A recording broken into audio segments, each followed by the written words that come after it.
The quarterfinals are set for this college football season, and a certain someone is going to have two of his teams in there.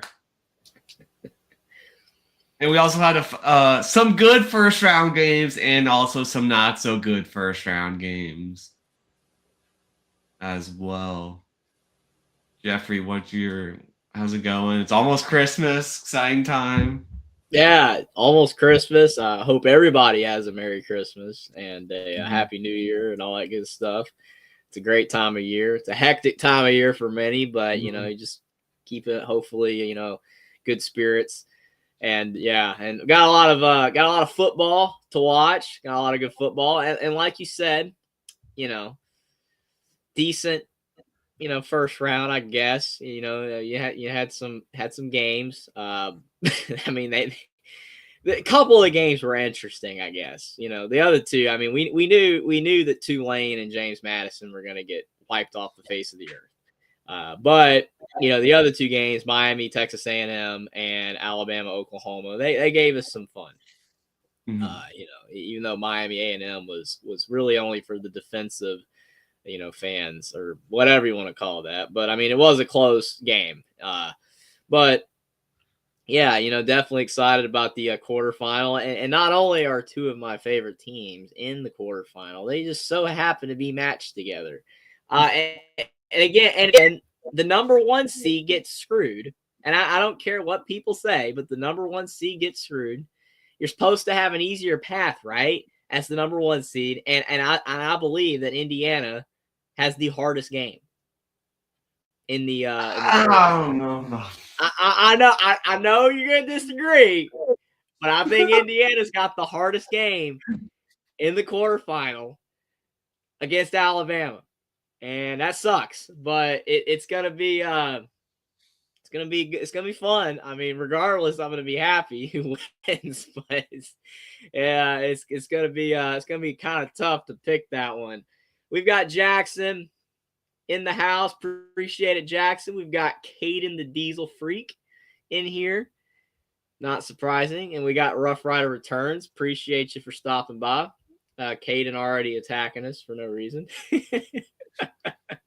I don't even know if that's actually attacking. That's just a standard Caden remark. But but again, hope everybody, including you, Caden, have a great Merry Christmas coming up, and can't wait to talk about these games and hear Will's thoughts on some other things as well, like USC Notre Dame and the portal a little bit, and some players declaring for the draft that make zero sense, and some 6-7 information.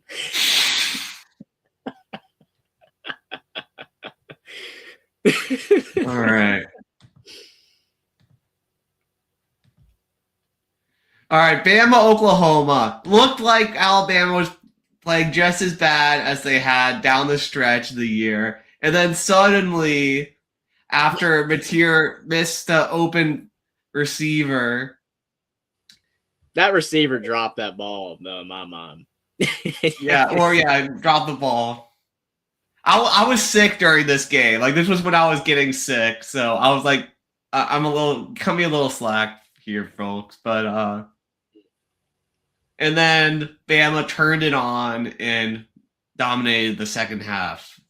And this is the second time Oklahoma's the only team to blow a 17-point lead in the playoffs, and now they've done it twice. So good job, OU. Bama moves on. Happy for you and Jackson. Absolutely, I appreciate that, Will. I know it was tough, for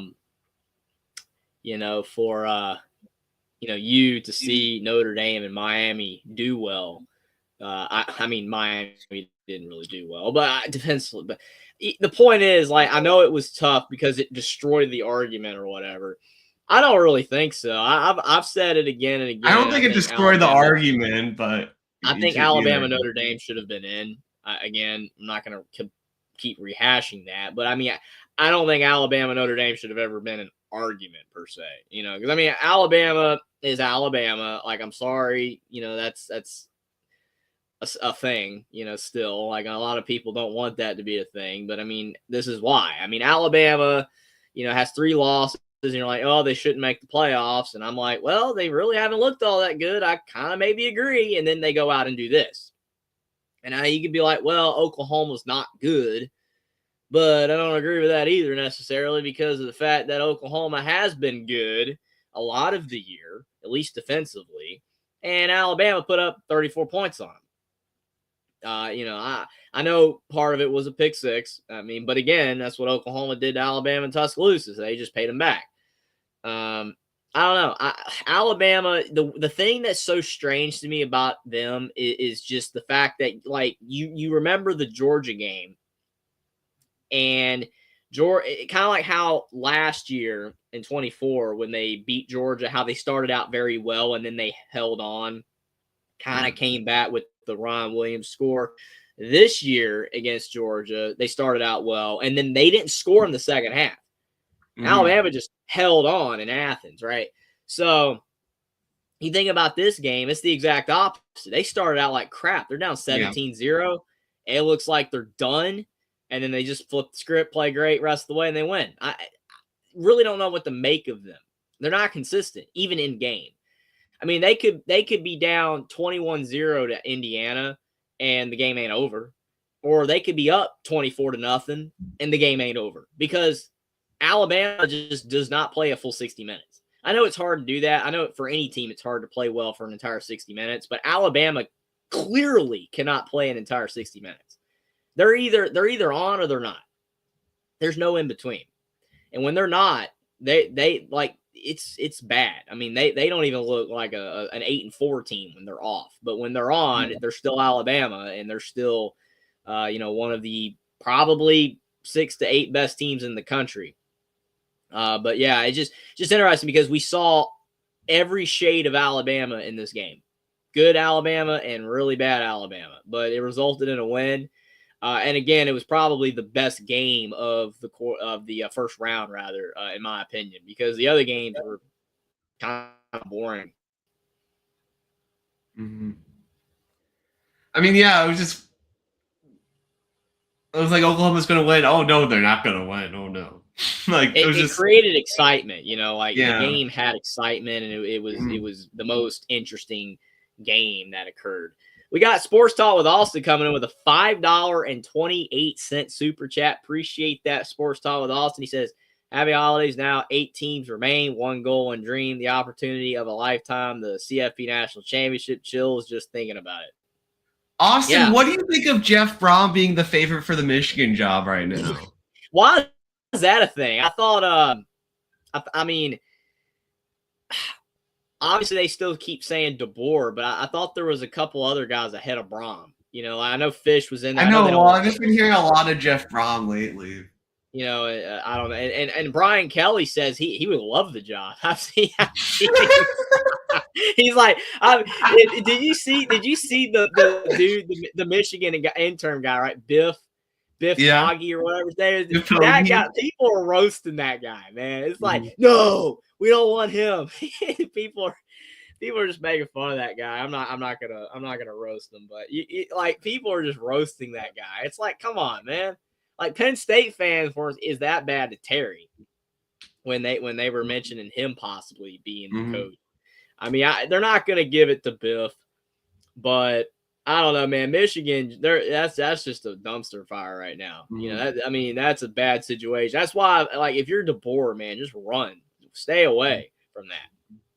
But I mean, Jeff Brom, Louisville's his alma mater. I mean, it was his dream job. Like, I understand that Michigan is a way better job than Louisville, but I mean, he's in a very comfortable situation. I mean, he's at a school where as long as he wins 7 to 9 games every year, he will never get fired as long as he lives. I mean, that's and it's not like he's not getting paid very, nicely. To me, I think it kind of makes sense for Brom to stay where he is unless he wants a high pressure job, which a lot of people don't. And I've also the Whittingham. That's the other one. I forgot. I was like, I'm missing something. Whittingham. I keep seeing people say Whittingham, and I'm like, why in the world would Kyle Whittingham leave Utah, act like he's retiring, kind of thing, and then I'm not retiring. I'm still available, and it's like, what? Like, I would be the antithesis of Kyle Whittingham. Like, literally, Yeah. dude has been a part of Utah for like 30 years. Like, even before becoming a coach, he was like their coordinator and like he rose the ranks, you know? Yeah. He's been a Utah guy forever. And it's like, now you're just going to take on one of the most high pressure jobs in the country as a old guy in this era. No, that to me is like insanity. If I'm Kyle Whittingham, no, absolutely not. Dude, just stay retired, man. You got it made in the shade. Don't worry about it. You know, if you want another job, man, Utah will take you back. Like, dude, no, I don't get it. I just disagree with that. But appreciate the super chat, Austin. Cade, he's got a $5 super chat. Appreciate it. He said there were a bunch of no-brainer games, and Will is still crying about Notre Dame. Will is not crying anymore. You are obsessed with talking about it. I know that. But Will is fine. See, he is laughing. He's in great spirits as we approach this Christmas season. He's fine. We got Austin coming out with another $5 super chat. Appreciate that. Austin says, out of the 8 teams remaining, who's got more pressure on them, Miami or Texas Tech? Is both of the weight of the conference on their shoulders. Well, more pressure is Miami just because it's Miami. You know, obviously they're a big brand and Cristobal and everything. Texas Tech doesn't really have a lot of pressure. They have more pressure because they're like Miami. They're big underdogs. Texas Tech, like people think they have more of a puncher's chance against. What Oregon. I mean by pressure, I'm talking about like coaching, security, and expectation level. Miami's expectation level is still ridiculously high. They want Cristobal to take them to the promised land and win a championship eventually. More of they have to look good. You know what I'm saying? They don't need to get blown off the field. Whereas like Texas Tech, I get why the more pressure are what you just said, but I'm just saying like McGuire's not going to get in any hot seat trouble if they lose 40-0. It's not going to look good. But Texas Tech's not a Miami type of job. Maybe they're trying to make it that, and maybe it will get there. But I mean, honestly, if you're going off just the weight of the conference on their shoulders, they have equal pressure because the ACC and the Big 12 are doing everything they possibly can to look good because they don't look good. I mean, Texas Tech's the only thing the Big 12 even has. So I guess from that perspective, it's Texas Tech. And what you said, based off they have a puncher's chance type of deal, type of game. But my argument about the job pressure and the brand school that it is, it's Miami. So you can go either way with that.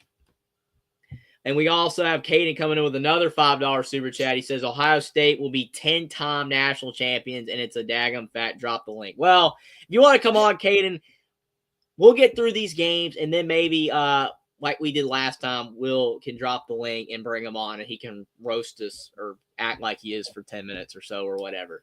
But for now, we got to get to these next few games. But do appreciate the support, Caden. Appreciate the slander as well, and we maybe we'll get to that. But do you want to talk about Oregon JMU? I feel like JMU, like they covered the spread at least in this game, and they had some fun trick plays, like the double pass and stuff. So they at least had that going for them. The problem is with this game is that people forget that it was 35-3. I mean, game was over. It was over. I mean, Oregon took their foot off the gas. I saw a little bit of the end of the game. I kept flipping it between that and the NFL game at the end because I was a little intrigued watching James Madison sling it around the field. It was kind of cool, but it was all futile. I mean, if Oregon had kept their foot on the gas, they could have won this game 70-7. Kind of like that Oklahoma State type of game they had.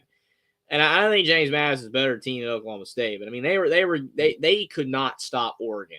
And it just seemed like Oregon just kind of slow-mode late. They just kind of like whatever. And that made Dan Lanning very mad. And it made all the people that want to defend teams like James Madison being in the playoffs a lot of talk. Well, hey, they only lost by 17. And it's like, dude, they were losing by like 30 after the first like. You know, they did have a kick block too. So that would have made it a little I don't know. I think that I think the game is a little bit misleading on the score.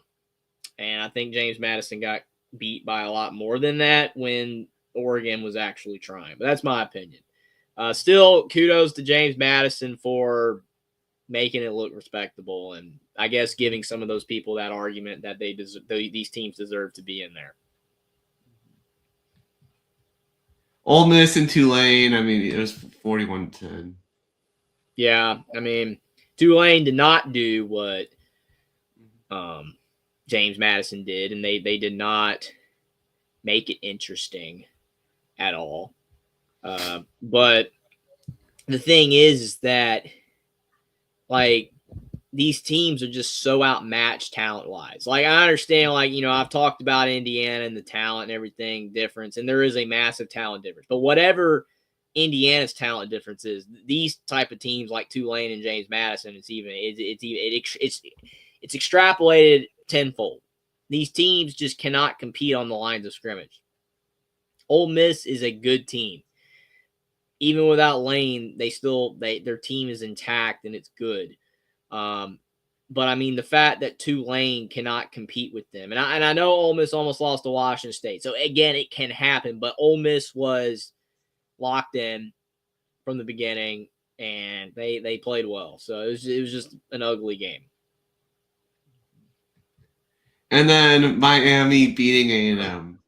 Marcel Reed blew it at the end, man. He blew it at the end. Well, what was even worse about it, like, that pick was bad, but the pick that he threw earlier in the game, right to Miami, that was, I don't know what that was.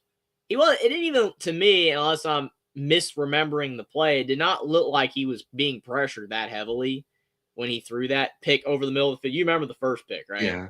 Like, that was, I mean, the fact that people had this guy in the Heisman conversation kind of makes the Heisman look really bad this year. No lie. Yeah. I mean, I'm not ever going to say Mendoza didn't deserve it. I think he deserved it. I think Love also deserved it too. But other than that, I mean, Sam, whatever. I mean, he has a manufactured offense, man. That's just perfect for him with best talent everywhere. I'm sorry. He's a good player, man. We'll see what he does in the league.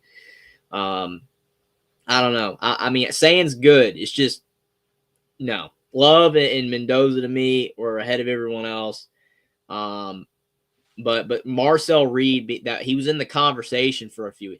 People were putting him in the conversation after he played like crap in the South Carolina game, but he brought him back. I'm like, okay, and I know people are like, well, you said the same thing about Mendoza. Mendoza did not play really bad against Penn State. He did throw the one interception. Marcel Reed's had multiple games of multiple picks. You can't do that, and he cost them this game. He did. Miami, the only thing Miami had was Fletcher Jr. That's it. It's not like Beck was incredible.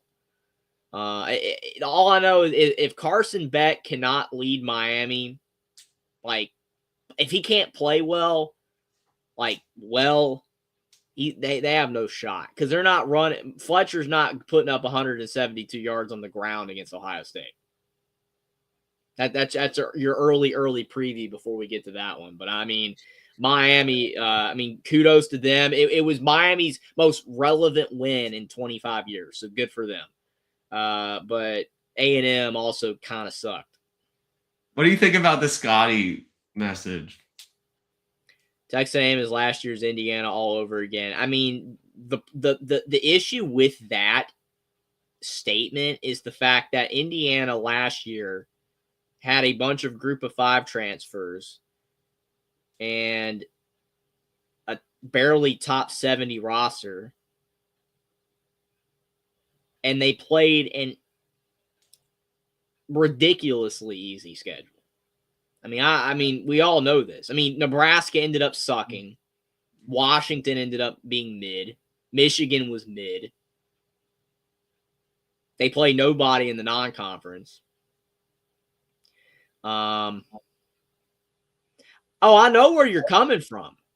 Scott. A&M schedule sucked. It was bad, but they play Notre Dame. Mm-hmm. It's still the SEC, even though all the teams that they played in the SEC were the bottom of the barrel pieces of crap. But my point is that A&M also has a top 15 roster in college football.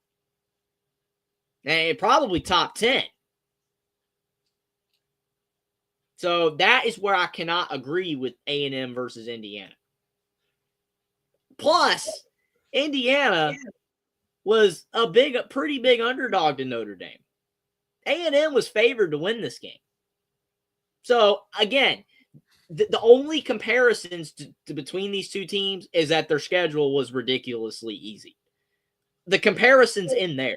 There's nothing similar between Texas A&M and Indiana from last year. The similarities is just the schedules were easy. A&M should have never made the college football playoff. If they had have lost to Notre Dame, which they should have, you can blame Tyler Buckner's existence for that one. Sorry, Tyler Buckner, but you blew that.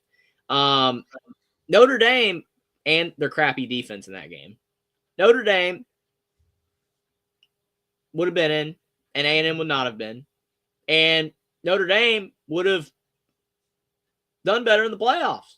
Mm-hmm. Texas A&M, like it's actually ironic that all this talk that we had about Miami being in, Notre Dame being in, Texas even being in, Bama being in, we really should have been talking about Texas A&M. And that, again, is where I agree with your point about the schedule dictating the wins. I agree that Indiana's schedule was bad. It was bad, and they were not one of the 12 best teams in the country last year, probably. I was just darn happy they made it. Again, my argument last year is that you expanded the playoffs to 12, not you specifically, but the committee did. They expanded the playoffs to 12. You're going to get more teams in the playoff that don't deserve to be there. We saw with Madison and Tulane. Well, Texas A&M did not really deserve to be there either, but guess what? It's not a 14 playoff anymore. It's a 12-team playoff. So they're going to get in. An 11-1 SEC team is always going to make the college football playoff no matter how easy their schedule is. Mm-hmm. It's just the way that it is in a 12-team playoff. So Texas A&M benefited from a crap schedule like Indiana, but somehow they're vastly superior offensive and defensive players than Indiana had last year. Still sucked somehow. Don't know, but they got humiliated by Texas. And it's funny because Texas used that to be like, yeah, we should be in the playoffs. I mean, again, I understand that they're like, well, yeah, we had Ohio State on the schedule. And if we didn't have Ohio State on the schedule, we would have made the playoffs. Well, you lost to Florida as well. And also, you think about the fact that if Notre Dame didn't play Texas A&M, and they had gone 11-1, Notre Dame's probably in the playoffs with an easier schedule. The problem is it's hard to quantify how good your schedule is and your results based off who should be in. If you're going off like performance metrics, Notre Dame should have been in the playoffs. If you're going off other metrics, Notre Dame should not have been in the playoffs because of the head-to-head results and the all that. Again, it's impossible for the committee to get it right, because of the fact that there's 80 billion different metrics to quantify whether a team should be in or not. And people are putting way too much results on, or of an impact on the results of one game. Okay, well, Texas loses to Ohio State. If they didn't lose that game, they only had 2 losses, and they'd have been in. Well, did Texas still deserve to be in? Did they play like a playoff team for the vast majority of the year when they were barely beating Kentucky and Mississippi State? Not really. So again, it's just people are just getting blinded by one freaking result, whether that costs you from getting in or not. Maybe play better.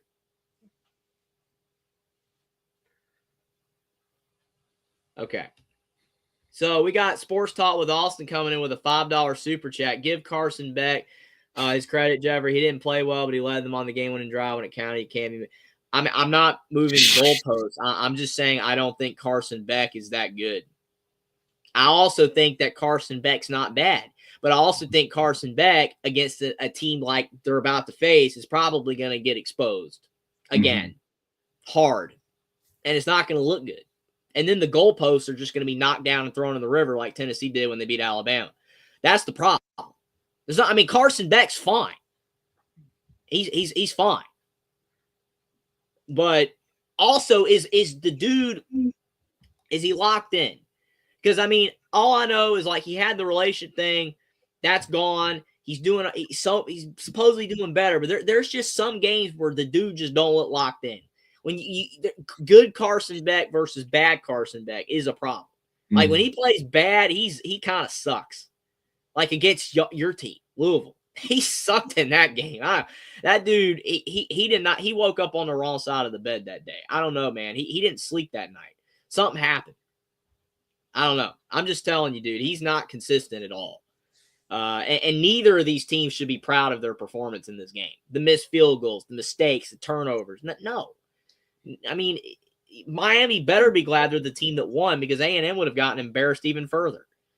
So, now, I mean, Carson Beck is not an awful player, but he sure as heck ain't great.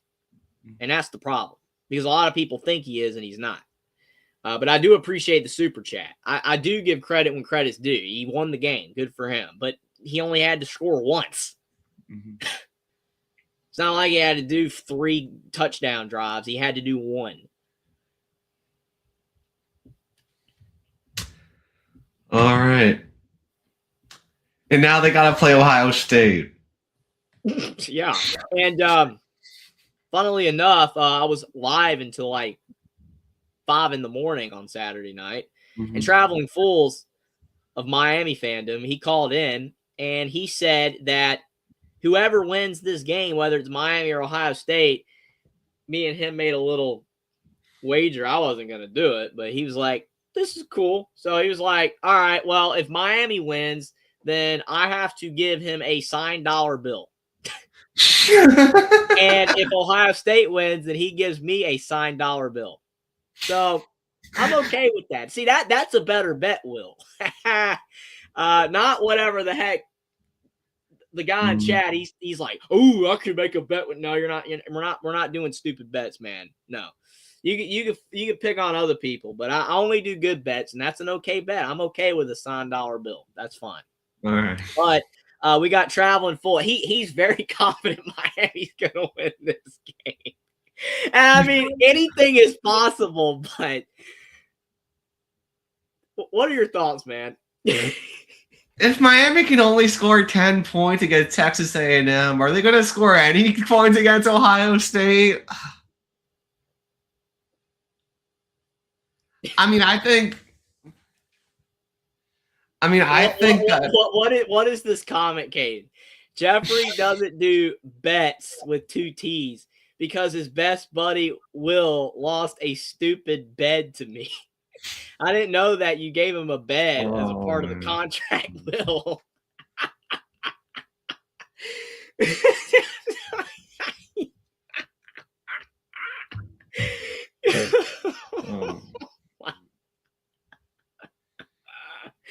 Okay. I just can't see Miami scoring in this game unless if it's on like a defensive play. So I'm gonna go Ohio State 20, Miami 3. Because I just don't think I think Arvell Reese and all those and Caleb Downs are gonna have a field day against Miami's offense. It was almost 5 in the morning. So that's a great assessment of this game, Will. And I think that I'm calling it now, Jeffrey. Carson Beck proving the doubters wrong. 31-28 Miami over Ohio State.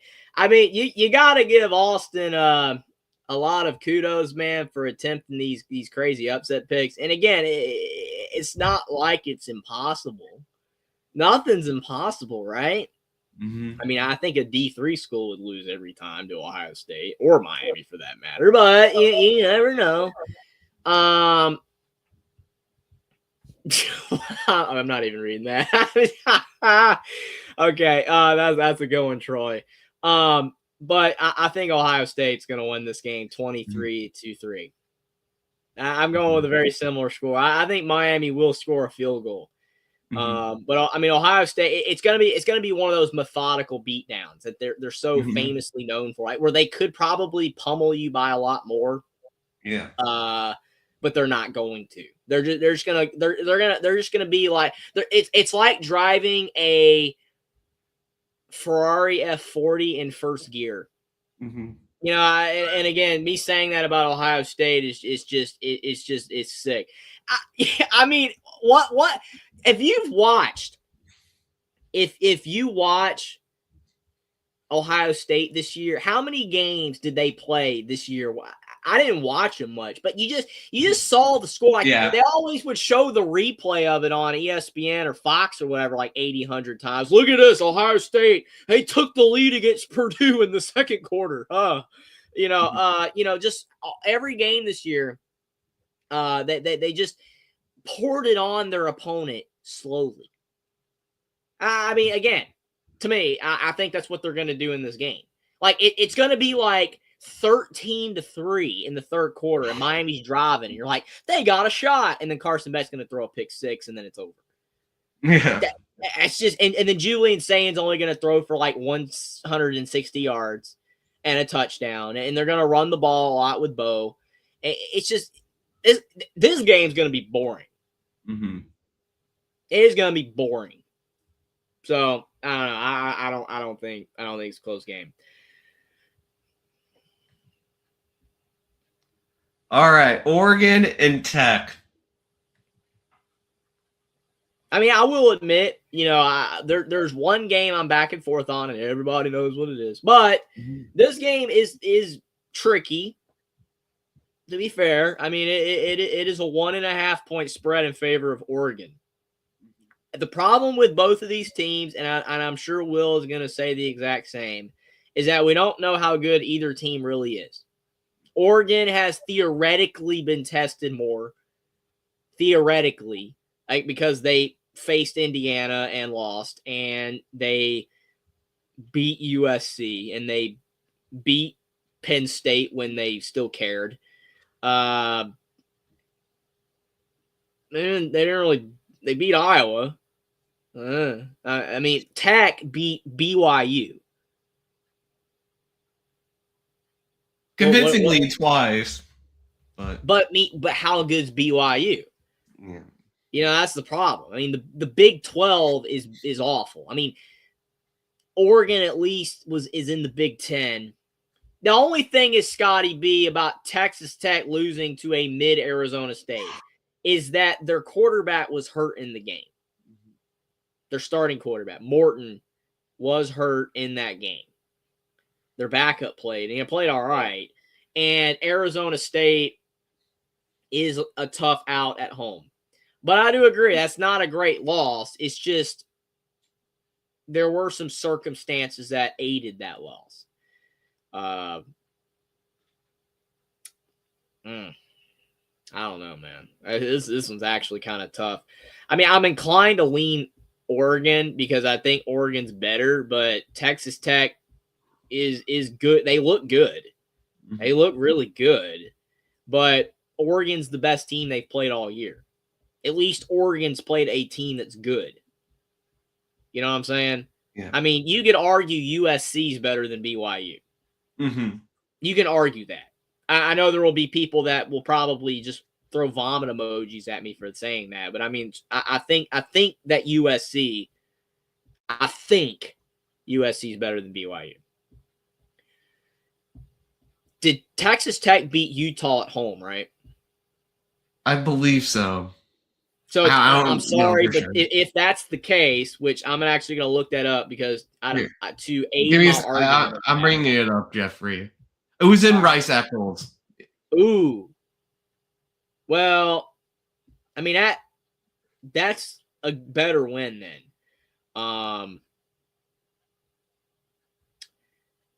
Was Dampier in that game? I can look. He did. 34-10, they won. He had 2 picks. Yeah. Well, to me, that's their best win of the year. Because winning in Rice Eccles is not easy. I don't know, man. I don't know. I'm gonna go Oregon 27-24. I think Texas Tech can win. I could be wrong. But I think Oregon's gonna win. I'll go 27-24 Tech just to be different. I mean, all right. Big game from Rodriguez. Morton plays well. You'll be right. But yeah, I think this one's could be like that Texas Arizona State game from last year. Fun game. Well, we know that this score has no chance in the world of Yeah. happening right here. No way. But yeah, of course he's gonna say BYU's better than USC. Of course, I think they're pretty similar. I think USC's better. And here it is, the Jeffrey Bowl. IU and Alabama. I want to hear you first. When I first saw this matchup, I'm like, okay, IU's definitely going to win. But I mean, Bama looked good, and they did have that Georgia first half performance in that second half against OU, and I'm a little worried that like IU, like they ran out of that. Like they put so much effort into that Big Ten championship game that like they might not have enough in this Rose Bowl. But this is Kurt Cignetti, man. Like the best coach in college football right now, Kurt Cignetti. Yes. Quit your bias against BYU, Jeffrey, says Kate in the Diesel Freak with a $2 super chat. Appreciate that. I don't see how it's biased to say USC's better. But back to Will. Like I can't pick against Cignetti. I can't right now. See, I love how Cignetti has changed the minds of the people. You know, and that's what he said in his opening press. We got to change the way people think about Indiana. Look at Will in real time. Like before, it'd be like, oh, no way. You know, Alabama, they'll blow them out.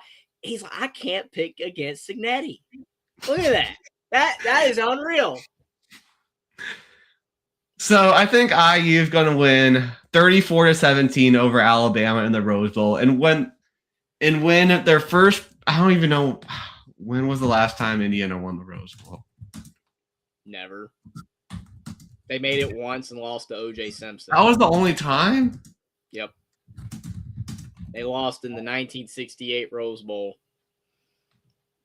to O.J. Simpson, USC. That's all they got.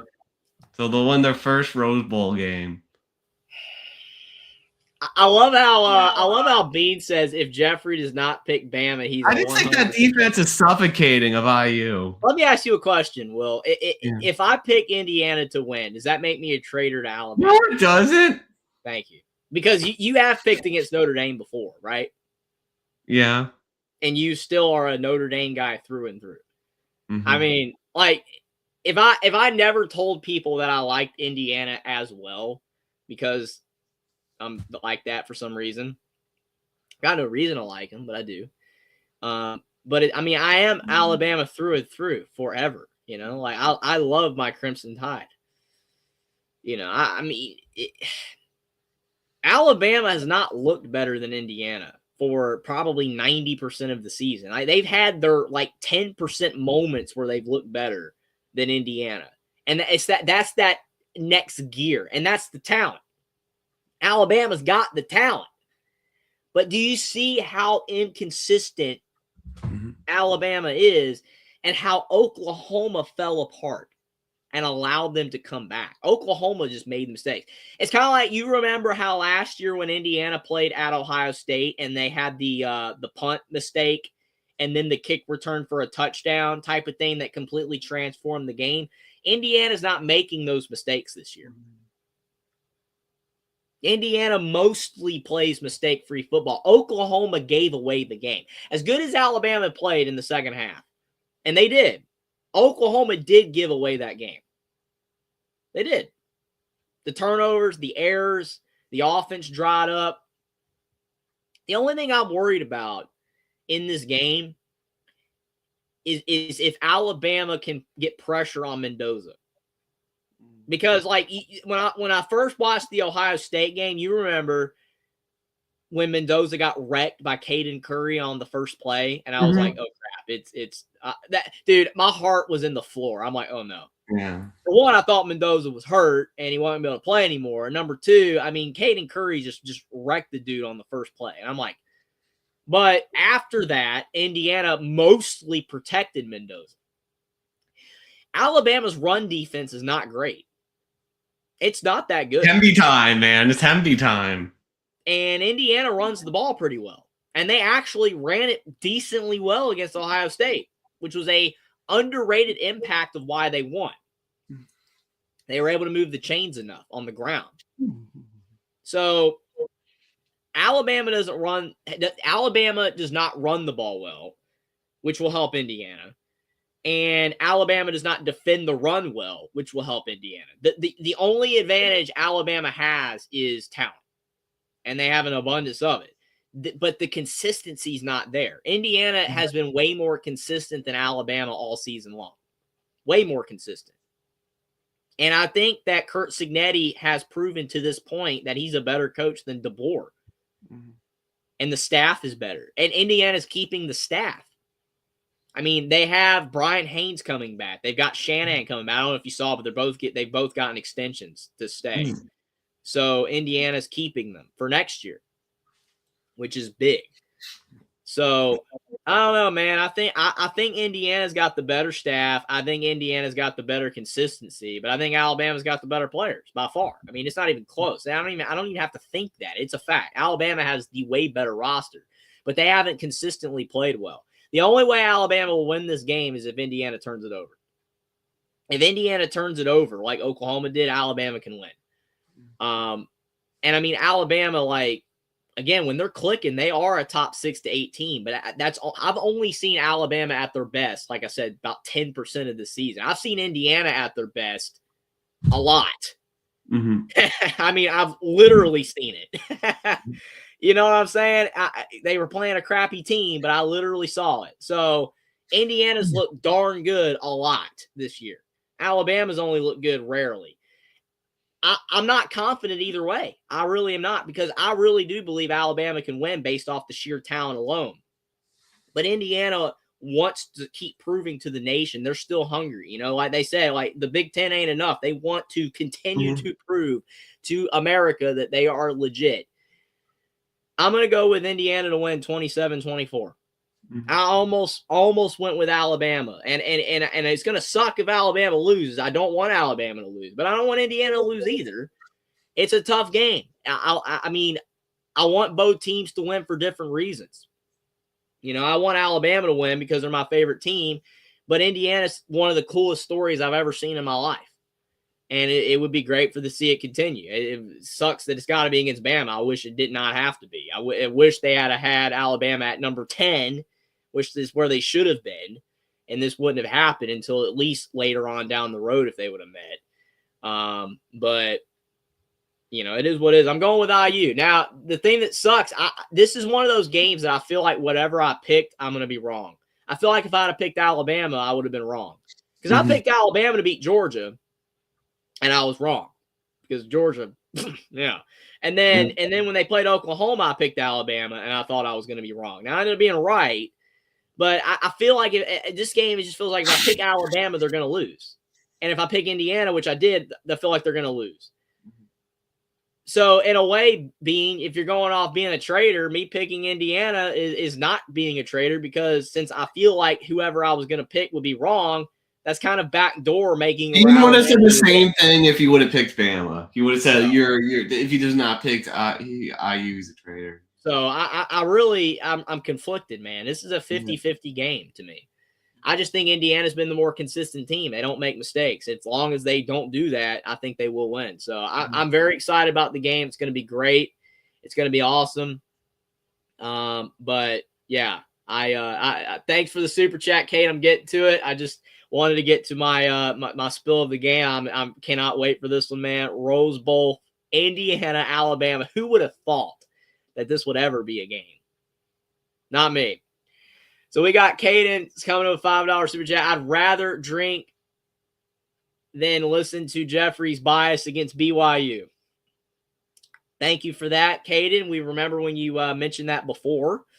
And thank you for mentioning that again. And if Jackson was here, he would have read that fully. But so appreciate everybody for being here. Oh, man. How's everybody doing? Wrong, Jeffrey. You were loyal to Bama first. Yes, I am loyal to Bama. I don't I don't want Bama to lose. But, man, I mean, like I said, it feels like whoever I picked, I'm going to be wrong. So we'll see what happens.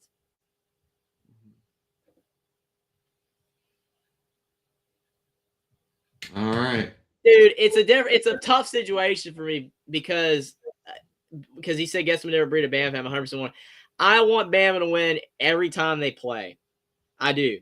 I want them to win every time they play. I've been an Alabama fan since I'm 3 years old. Indiana's just an amazing story, and I liked them before they were good. I just had a soft spot for them being garbage. I never thought they would be good. I mean, it was almost more of a joke that I liked them per se. You know, that I had a rooting interest for a garbage football team. Like everybody that I know in my life is like, wow, it's a joke. It's like, why is this guy like a bad football team? Again, it was purposefully done on my part. They were the worst program ever, and statistically in college football history, and I was just kind of almost more of a gag to root for them. But I mean, now it's just an amazing story. I think it's amazing. I mean, I'm gonna be sad whoever loses. I mean, it's gonna suck if Alabama loses. I don't want them to lose. I just can't wait for the game. That's the way I feel about it. So, but we'll get to another game. I'm done talking about the amazing game that I can't wait, and whatever happens, I'm gonna be sad.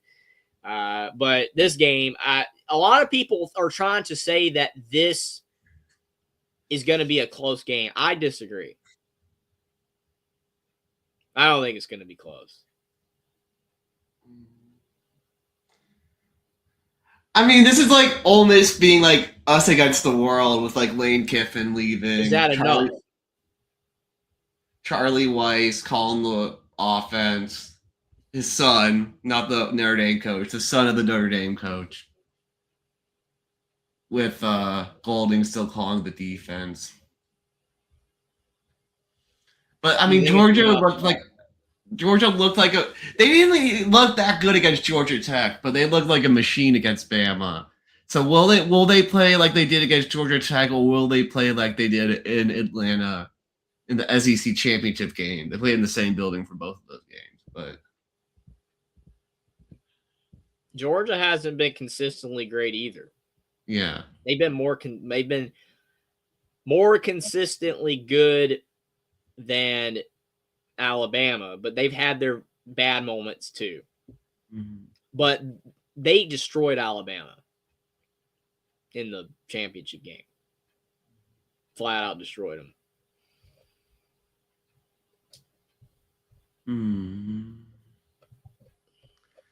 Yeah, I mean, Georgia won this game close. And I feel like before, and it was in Georgia, right? Mm-hmm. There will be more Georgia fans at this game. I feel like, but Ole Miss is also close to the Superdome, though. So it might be 60-40. Or 50, I mean, there will be Ole Miss fans there. Don't get me wrong. I just know Georgia is gonna pack the house. Mm-hmm. Yeah. The only way I see Ole Miss winning this game, Will, is if everybody's theory of they're us against the world without Lane, they're going to give it their all kind of crap. That's it. I mean, I'll go 27. I think they would have had a better shot to win with Lane. I'll go 27-24 Georgia. I'll go 35-17 Georgia. Mm-hmm. That's being respectable. I almost went a bigger beat down than that, but I'll make it somewhat respectable. I mean, I would rather Ole Miss win. Honestly, outside of Alabama and Indiana, the two teams that I would like to see win the national championship more than anybody, I'd be cool with Ole Miss winning it. Mm-hmm. That they would be my third team that I would like to see win. I'm not an Ole Miss fan. Okay, just let's get that out of the way. I'm just saying that I think it would be. It would be a good story. Yes, I like good stories. So my point is that Ole Miss gets their coach taken away. It'd be amazing to see them be like, screw this, we're just going to win the whole daggum thing. They have no shot in the world of doing that, but I would like to see it. I don't want Georgia to win it again. I don't want to see Ohio State win it again.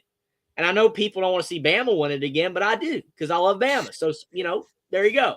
But I'm just saying, like, Ole Miss would be cool. I mean, I guess you could argue, like Tech. I'm kind of annoyed with Tech that they got so good so fast. Like Ole Miss, like it felt like Lane built Ole Miss and it took time and they got better. Tech just was like, all right, we suck and now we got a $30 million roster and we're good now. I don't like that as much. That's not as cool to me. But I mean, I'd still rather see Texas Tech win it all than Georgia. But they're not going to win it either. I mean, I think the 4 teams that can win it all are Georgia, Ohio State, and they're the favorites, and then Indiana and Alabama. I think Alabama has a shot if they beat Indiana. I think Oregon has a better shot than Bama, in my opinion. Even though you picked Tech. Yeah. I don't know about that pick, but whatever, man. I'm not.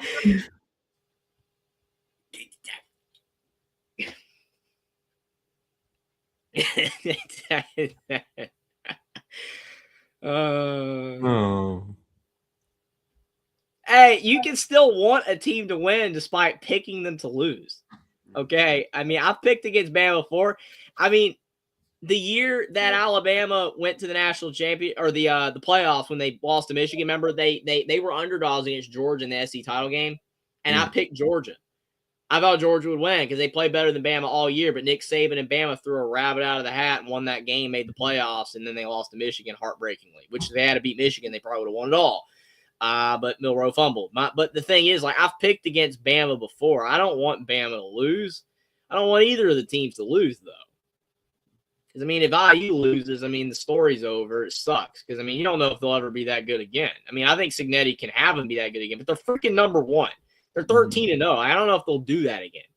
Alabama, I think Alabama can still be a national title team, contending team, year in and year out, especially if DeBoer improves.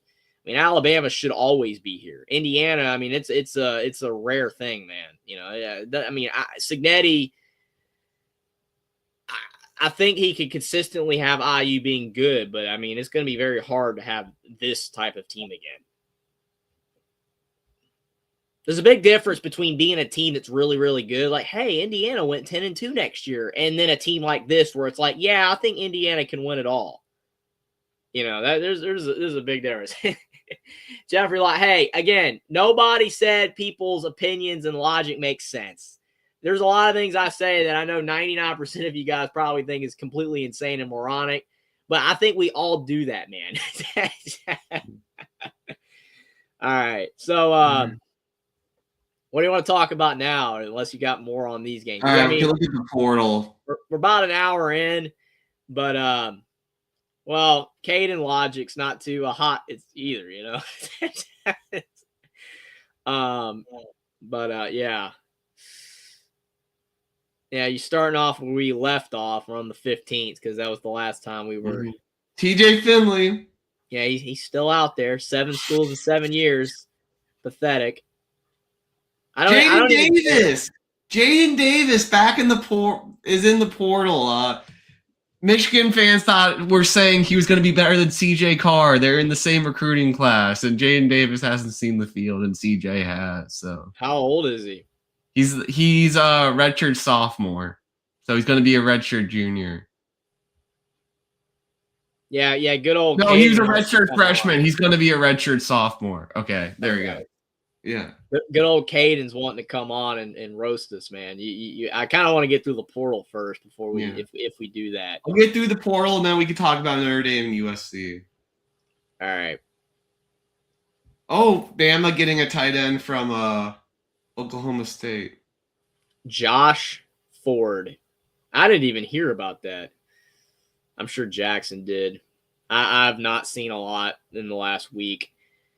I've tried to stay on top of everything, but it's kind of tough. Let me look him up real quick. Josh Ford. Did he have a good year at Oklahoma State? They had a crappy season. Oh, my gosh. 3 receptions for 45 yards. That's it. Okay, well, he's a depth piece.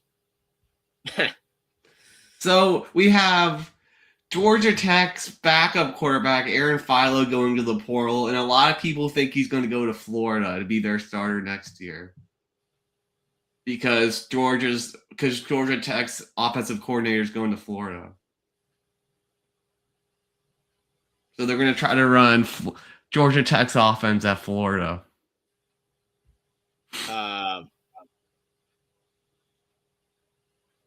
Florida's going to take a backup quarterback. Mm-hmm. Okay. We'll see. It's kind of funny.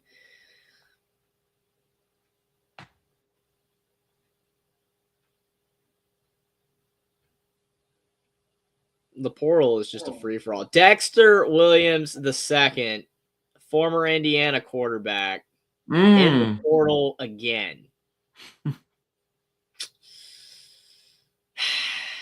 FCS. FCS.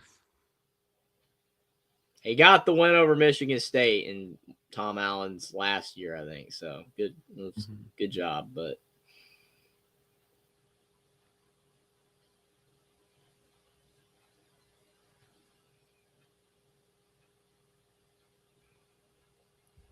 I mean, that's true, B. Most quarterbacks are backups at one point, but I mean, it's just like Florida. You think Florida wants someone proven, right? I mean, it's Florida, right? They're this high and mighty program. They're going to take a flyer. I mean, Mendoza was a starter at Cal. I mean, like this dude, I mean, Florida going to take a guy that's, you know, USC loses everybody. Walker Lyons going to the portal. He was pretty highly sought after when he committed, but it didn't work out. You ever notice programs like LSU and USC just lose so many players every year? Mm-hmm. And Kansas State's losing everybody because Kleiman's gone. It's kind of shocking. Dude just retired. Guess he just gave up.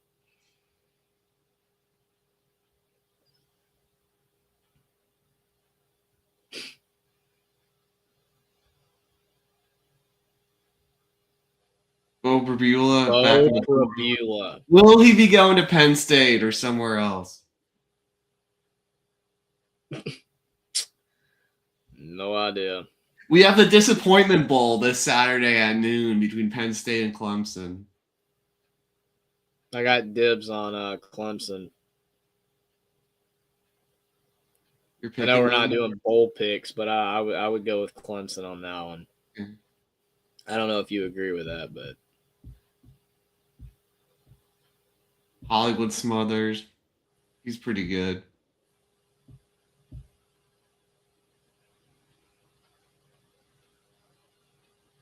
Chaz Coleman.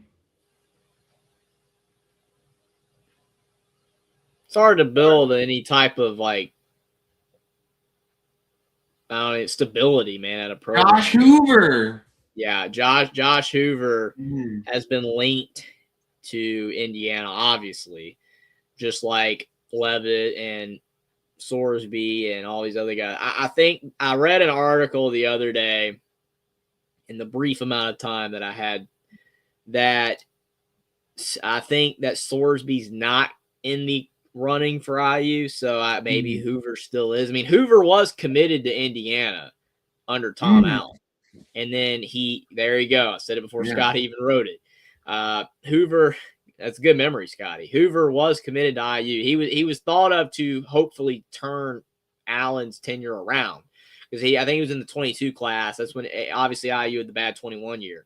Mm-hmm. He was committed. He committed in 21 before they had the bad year. He committed after the 6-2 season. But then when they went 2-10, he decommitted, went to TCU, and that officially sunk Allen. Because Hoover, I didn't know about this at all. This is interesting stuff. Yeah, it is interesting. Hoover would have been one of the highest rated guys Indiana ever had because he was a 4-star recruit.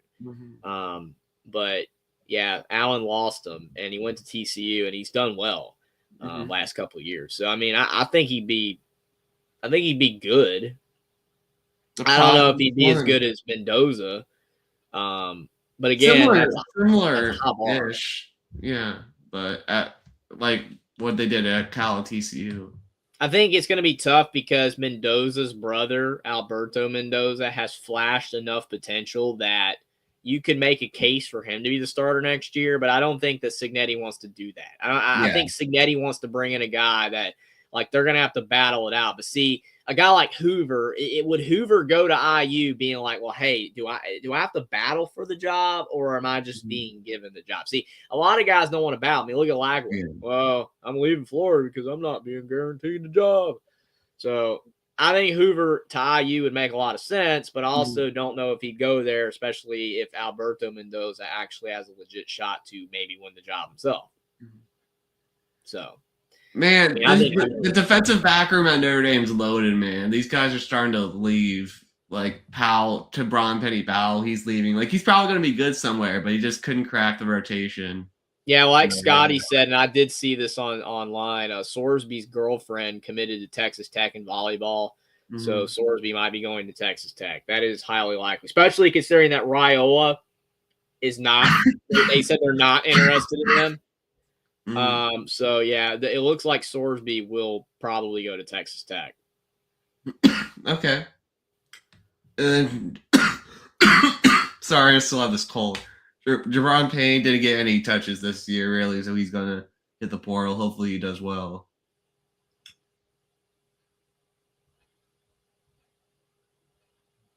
The name sounds familiar.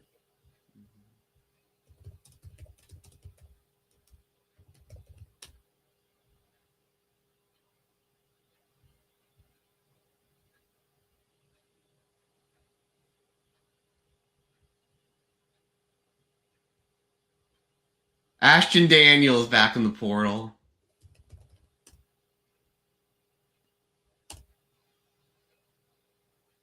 Yeah, Gibran Payne. Yeah, he was committed to IU. Oh, he was. Yeah, I remember that name because again, him and Hoover were like 2 4-star guys that were thought of to save Allen. But for some reason that name just spurred me. I was like, Gibran Payne. Yeah, he was committed to Indiana, and then he decommitted and went to Notre Dame. So yeah, Indiana was starting to recruit better under Allen until he wasn't. They lost them all. McCullough, Payne, Hoover. The only guy they kept was Cooper, and then Cooper stayed with Cignetti. But yeah, who was that other name that you said? I got lost thinking about Payne, but who did you say? Braun Penny Powell. Okay. Thought there was someone else too. Aaron Nolan back in the portal. Ohio State to South Carolina now. See where he goes. Probably Big 12 or ACC or maybe lower. I don't know. Byron Brown. He's transferring up. Yeah. To a Power 4. Jadon Blair, another defensive back that just couldn't get playing time. Yeah, like Bean saying that Freeman's going to go to the Giants. No. Giants are 3 or 2 years, then you get fired. That would be a dumb move. AJ Harris, he was a pretty highly rated guy for Penn State.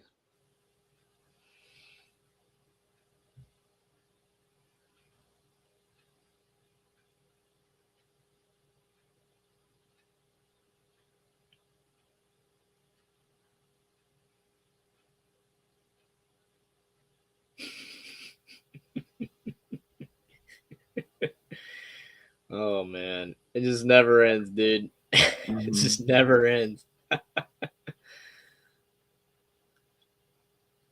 There we go. It ended. It ended, but it ain't over yet.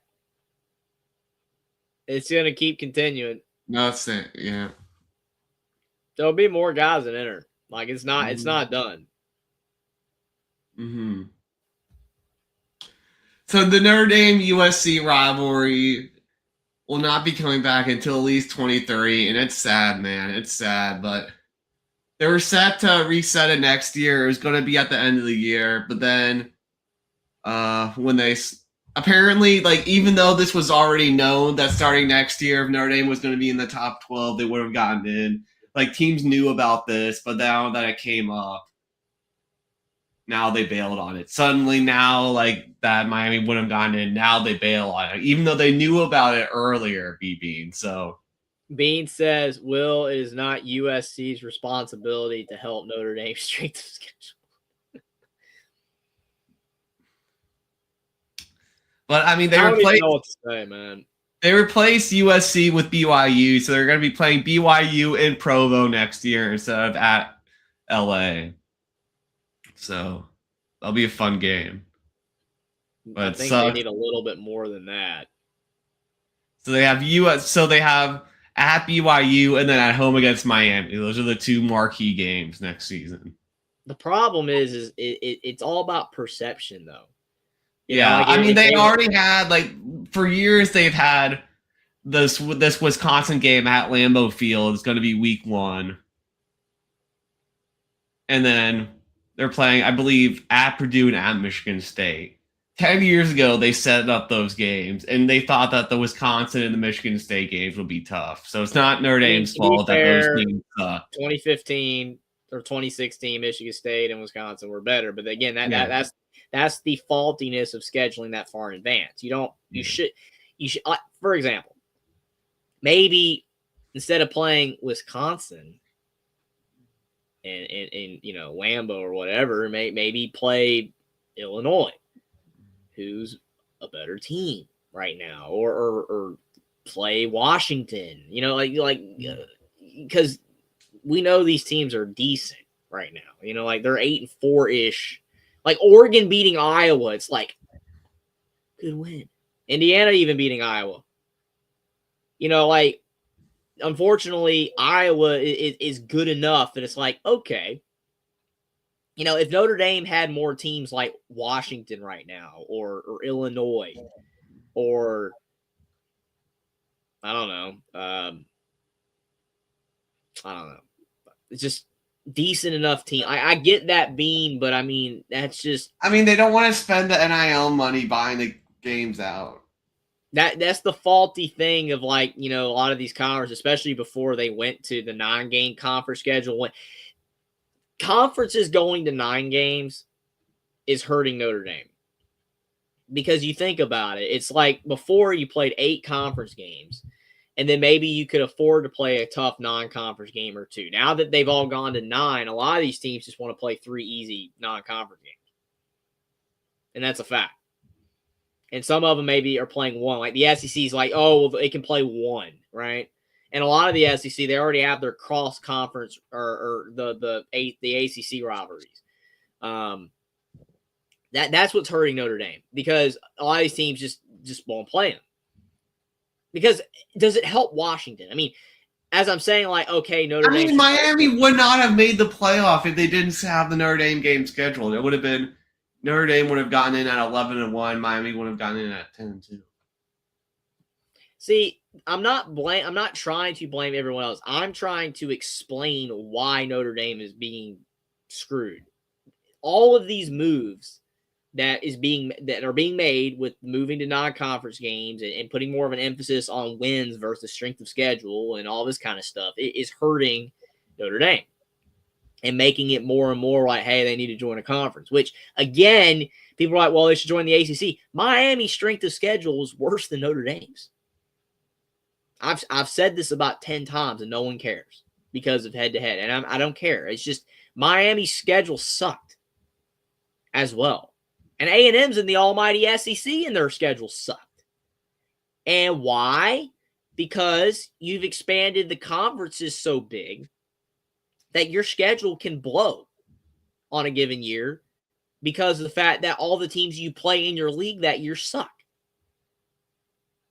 If all the conferences were 10 teams big and you were playing, think about this in a perfect world, right? Well, if you had all these conferences that had 10 teams in it and you played a 9-game conference schedule, guess what? Every team in that conference is playing the same schedule, basically. Mm-hmm. This is why Mark Rogers, remember when the Big 12 had 10 teams, which was a joke, but that was the thing. The Big 12 had 10 teams. But the Big 12, when it had 10 teams and they played non-conference games, they all played each other. So the schedules were as even Steven as you could get. Some were home and away. The differences in home and away, you can make a case were harder, but pretty much the schedules were equal. Texas A&M's SEC schedule should not exist. What happened should not exist, but because the conference has 16 teams in it, it exists. Remember that one year that Rutgers had a very easy schedule in the Big Ten? Like, oh, well, Rutgers could go 9-3 and make a New Year's bowl game. They sucked with their easy schedule. Now they had a harder schedule and they didn't even make a bowl game. So the point is that these conferences are bloated. So it makes the schedules very uneven. And that's why you're having so many differences in strength of schedule among a conference. And it's messed up. So all of this is hurting Notre Dame. And again, if Notre Dame joined the ACC, that really wouldn't even help their strength of schedule argument. If Notre Dame joined the Big Ten, it would definitely help their strength of schedule argument. But even still, they could be in the Big Ten and have a crappy schedule year. So, I don't know. I don't know. All right. Caden time. All right. Well, I don't know how long we can put up with Caden's logic. We'll see. We'll see how long we can do it before we head off. Don't want to be live too much longer. It's getting a little late. Don't want to be up too late. Got some obligations tomorrow on Christmas Eve. So excited about Christmas Eve, but gotta hit the hay soon. But we'll listen to see what Caden's got to say. I'm sure it's Notre Dame bashing and whatnot. We'll see. You ain't gonna say what's up? How's it going, Caden? How's it going? Man, Saturday was ugh. I slept literally through the games on Saturday. Hung out with the girlfriend, and I can't complain. It was a good time. Mm-hmm. What? What's your favorite team? Will and D, you dumb son of a bitch. It's Ohio State. Oh, all right. Are you dumb or are you just retarded? I didn't know. I just wanted to ask you.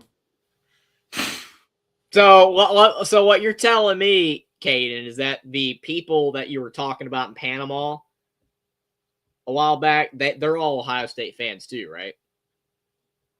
Yep. Okay. We didn't know. How would we know? How would we You know, know? I literally talk about Ohio State all the dang time. So, newsflash, everybody. Caden is only compatible with Ohio State fans. Hey, there's some fan bases I can agree with. Mm-hmm. And those fan bases don't give a damn about Notre Dame, and they don't give a damn about Indiana or Alabama. If you don't care about Alabama, then how in the world... I have to address y'all because y'all are overrated. You don't have to like Alabama, but Alabama is one of the best programs of all time. You can throw IU out the door. That's fine, since you're all about greatness and winning. Alabama has more titles than you. Jeffrey, I'm talking. What are you talking about, man? Shut up. Okay. I was saying that y'all's fan bases are as arrogant, as overrated, literally, and as I mean, literally, looking at yourself in the mirror. Jeffrey, right shut up. I'm talking. Y'all are just arrogant, overbearing sons of bitches. Simple as that. Notre Dame, right? You're talking about Notre Dame, right? I'm not just talking about Notre Dame. I'm talking about y'all, Indiana, and Alabama. I don't like throwing that around, but we have more titles than you. That makes that argument dead. It's completely dead. Well, sometimes the truth hurts, Jeffrey, yet you don't want to observe that. Literally just as good in the eyes of most people, and basically better by the eyes of a lot of people than Ohio State. The only difference is Ohio State's been more consistently good in a lesser league for the vast majority of the time. And Alabama has had way higher highs than Ohio State. I don't like comparing those two programs because they're both elite programs. But when you're saying that one program is a little elite, more elite than Alabama. No. It's at Ohio State. Ohio State was elite before Alabama. Let it be perfectly clear. Who's a more elite program, Will? Alabama or Ohio State? Lil, don't you dare be biased. Come on, Will. Come on, please. You can't side with this guy. See, now you got the defending national champions to be 10-time champions, as I said. And when then Nick you got the Saban was with Saban era team. Alabama was better. But like as of right now, Ohio State's better. Ohio but like State's in our better than lifetimes, Alabama right now. Alabama's I'm talking been about better. historically. The entirety. Alabama at their best is probably better, but Ohio State's been more consistent. That's what I just said. Ohio State's more consistently good, but I mean, how much competition have they faced for the vast majority of their time in the Big Ten? Pretty much just Michigan, with like Iowa and Michigan State being good at times. Besides Oregon, but they're overrated. Oregon's in the Big Ten now for 2 years. We're talking about all time. Alabama is better than Ohio State all time. Yeah, well, and the Big Ten is one of the weaker conferences. All time, yes. Big Ten's good now because they got money. But that's only because we're at a 12-team playoff, 16 teams said 16-team playoff. But it don't make a difference to me. But how are we overrated? You're saying we're overrated. And I mean, not just even overrated, but arrogant. Arrogant and overbearing. And Ohio State's not overbearing there. That's the thing. You're saying that about Alabama, but you don't even know what's coming out of your mouth right now. How condescendingly hypocritical that is. Hypocritical, please. Hypocritical. At least Bean agrees with me on certain things here. And here's one thing I think you can agree on. Sometimes when you post on Twitter regarding Ohio State, it's complete bullshit. I rarely ever post about Ohio State. I don't need to remind you. Anyways, I'm gonna say this. Seriously, you and Jackson are overhyping Alabama right now. Ohio State fan as you since are. DeBoer left. Is your girlfriend as delusional of an Ohio State fan as you are? She's not a college football fan, but then how is she an Ohio State fan? She just wears the Ohio State gear. Now that's a bandwagon fan, buddy. That's a bandwagon fan. All right, come on. It was her first time watching Ohio State game this year. Come on now. That's such bull crap. Bull crap. That is such bull crap. Do you want me to ask my girlfriend? Because I literally got her cell phone number. That is such bull crap. You cannot be a fan of a team that you just started watching football this year. That is bull crap. I've watched Ohio State football for a long time. I'm not talking about you. I'm talking about her. So, there you go. Hey, don't you dare insult my girlfriend. Ohio State is not nearly as obnoxious and arrogant as Alabama. Oh, yeah. You must not be on Twitter, man. I'm sorry, Hummus. We both our fan bases have arrogant people, but come on, man. You trying to tell me Ohio State is not. Have you seen the rankings for the most annoying fan bases? Well, Ohio State is always at the top. They are always at the top. Alabama's not.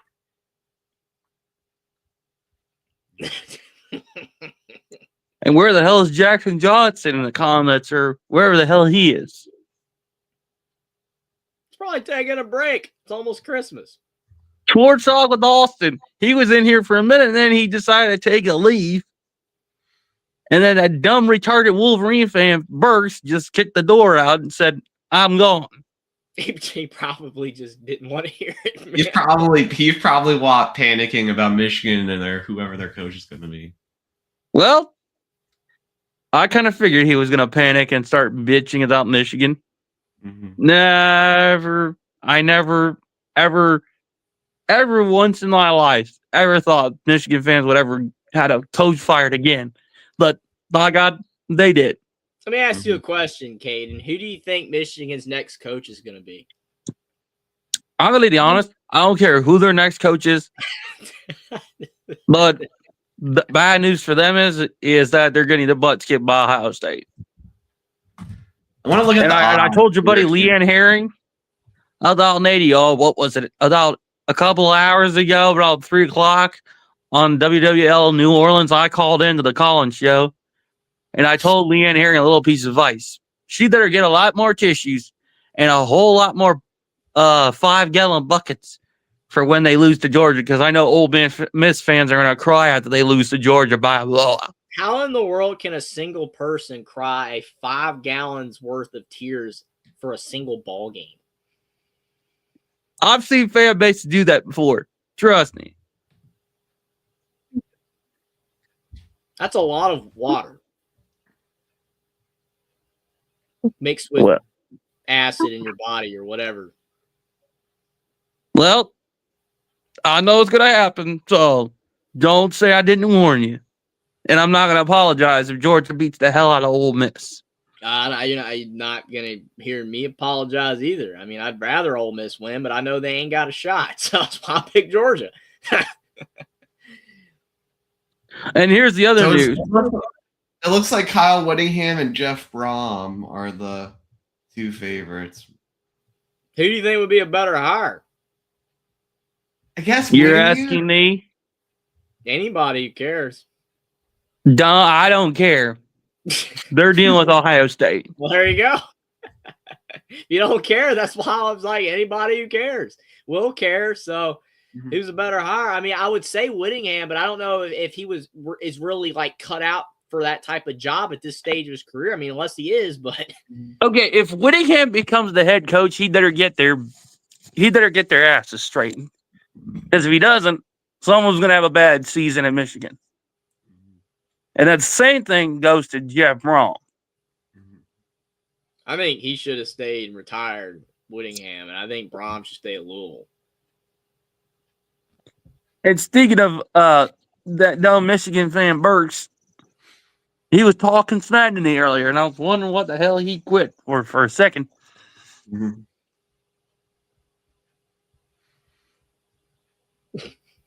Like I said, man, maybe he just didn't want to hear it. He knows he doesn't want no more of that of the smoke, because he already had to take a bunch of it. Mm-hmm. And speaking of, I was telling Bean that Notre Dame fans are really, really bad. And I'll tell you, Bean, they are really that bad. Like, I know Will and D would still bitch about not being in the playoffs, let alone bitch about losing to Ohio State in the playoffs. And I know they're still sour about it. Well, here you got Bean coming in with who will coach Notre Dame when Freeman goes to the Giants. I don't care. He's not going to the Giants. I'll be stunned if he goes to the Giants. I'm not going to say any monetary amount because I learned my lesson with that. But Yeah. Will and D, we know that you're not going to learn your lesson again. We know you're going to do it again. But, like, why would he go to the Giants? The Giants are a mess. Their owner, the mayor is like, they suck now. See, this is why I tell people, don't be a Notre Dame fan. Oh my God! Yeah. You tell people not to be a Notre Dame fan because Marcus Freeman's going to the Giants. Oh, because they're just overbearing, arrogant, crying babies. Who has been more arrogant during this conversation, Will or you? Are you asking me or are you asking Will? Everybody's going to agree that you have been, except you. I didn't even go to Notre Dame, Bavine. It's because of family. But see, family is why you root for teams. Family, okay, family. My family loves Alabama. That's why I love Alabama. I mean, it would be traitors not to, right? Why don't we ask the chat? Yeah, Why don't we ask the chat?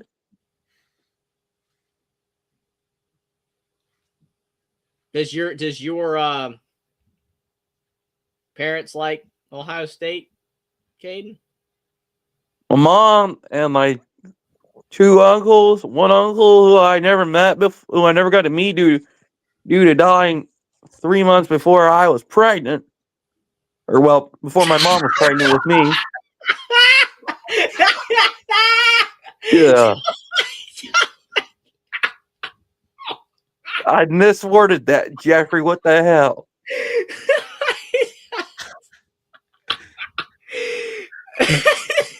Ugh, my God. Oh man. Oh. Ah. Well, two of my uncles were also had committed offers to Ohio State back in the 80s. My late great uncle Sherman Howland, aka Big Sherm, would have played for Ohio State, would have won 2 Rose Bowls, actually 3 Rose Bowls, 2 Super Bowls with the New York Giants. And oh heck, I would have not known what the heck happened to him if he hadn't died. But he's not here with me at the moment. He's dead. Yes, Bean. That was his nickname.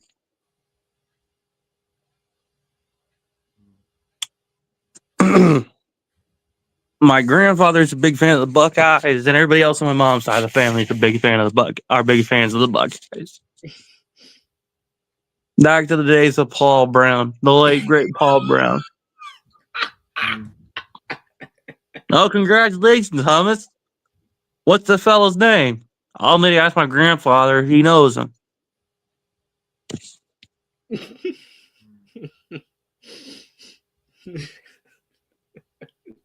So Ohio State does run deep in my family.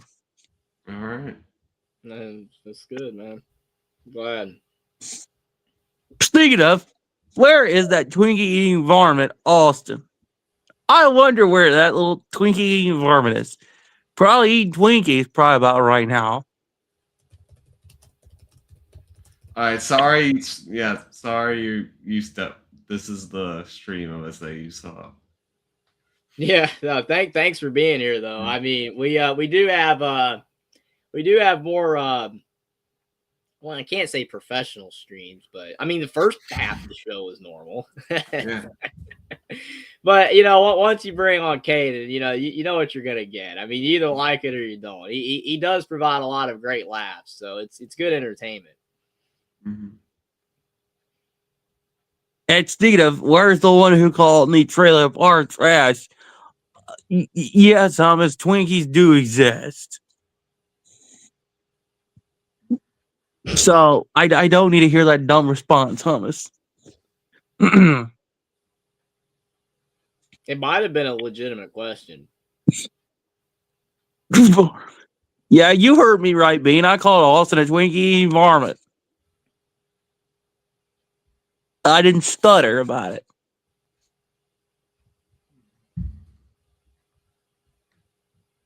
Austin, where are you? No, he's probably like Burks. He's just taking a break. Jackson, where the hell are you? Hell, Bean, get your butt in here. I wanted to tell this Florida Gator fan something. Hey, Bean, come on in, buddy.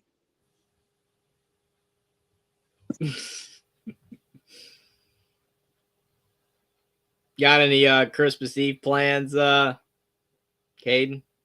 Oh, hanging out with family, open up some Christmas Eve presents, and hang out with some other friends and open up Christmas presents with them.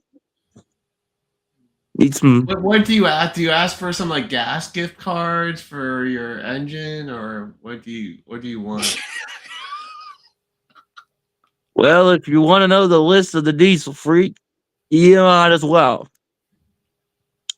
Obviously, work jeans, work boots, work socks, at least a couple gift cards for some food and some D's for diesel. And obviously, an extra pocket knife or some other odds. we have hummus in Plain here. and simple. Oh, hey, hummus.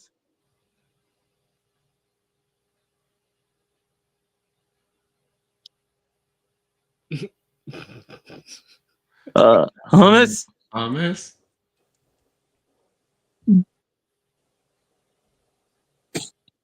Oh. Hummus's mic is probably afraid of Caden. He shouldn't be. Can you hear There me? we are. Yeah, we can Am I hear you good now. I'm good now. Hey guys. I wanted to hop on here. I want to ask Will, what do you think? Do you think that you're ready for Notre Dame to join a conference yet? Or I know you might not want to hear this convo, but Not now. What do you think? No. I mean, we No? have a team that can win the Natty, I believe. We have the roster now. We just gotta put the run together in the next few years. I just got done talking to my brother-in-law at our Christmas party tonight. We had it tonight, and he's a huge Notre Dame fan, like you. He's like Subway alumni, Catholic parents, all that kind of stuff. Yeah. And he was saying that he's fed up with it and he's ready for him to join the conference. I mean, I have a Something. family friend. I have a family friend that has all the connections to Notre Dame. He's friends with the athletic director, and he's very confident in where the athletic department is right now. And Things are going to be okay. Yeah. Well, they got Well, how you doing? What's that? Well, how you doing tonight, hummus? I'm doing all right. Just like I said, just got back from a while ago. Got back from Christmas party with my family. Got lots of new Buckeye gear. Everybody got me Buckeye stuff. I feel spoiled. I got a Ohio State water bottle, a blanket, like 3 pairs of socks. It's great. No kidding. Yep. I'll be darned. I was at my girlfriend's Christmas party this past Saturday. I'm not kidding you, hummus. It was good. Yeah. Oh yeah, it was good. Right on. My girlfriend got me a new pocket knife. Oh yeah. She got me a limited edition bald eagle American flag crescent pocket knife. Yeah. That's a good old American gift there. Yeah. But plus a gallon of melon milk. I can't complain. but yeah, what? Well, I just what, hummus? What's that? I said what? It's 2 nice gifts from my girlfriend. What? Yeah, no, that's great.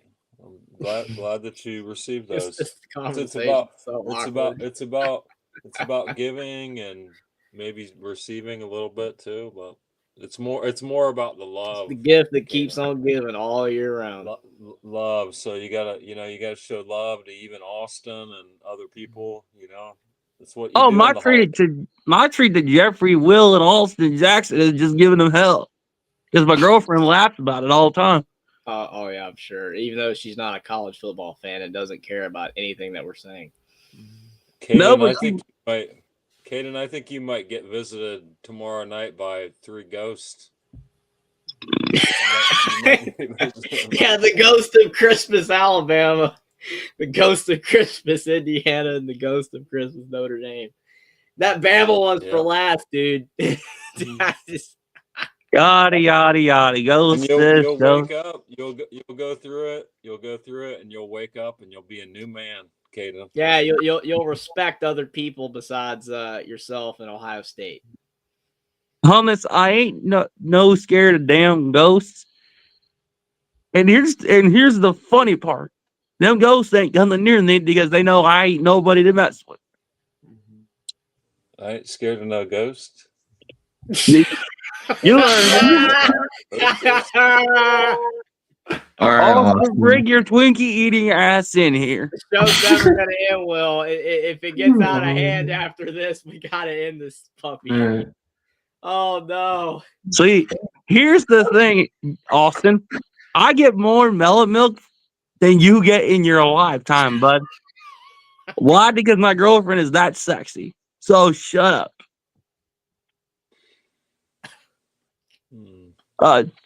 True, hummus, true.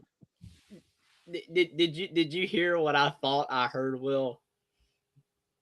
Wait, what did you think? You mind repeating that for Will, Caden? I told us that I get more melon milk from my girlfriend Oh, than he gets in his lifetime. That's a little bit too much information there, Caden.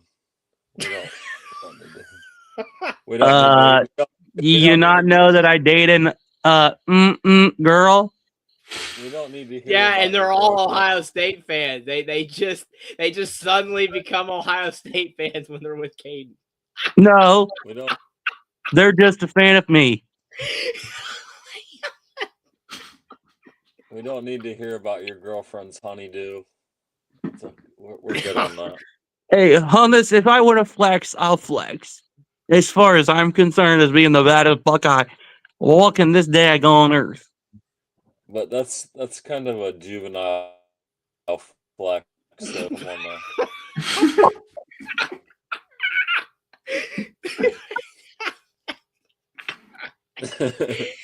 Oh my!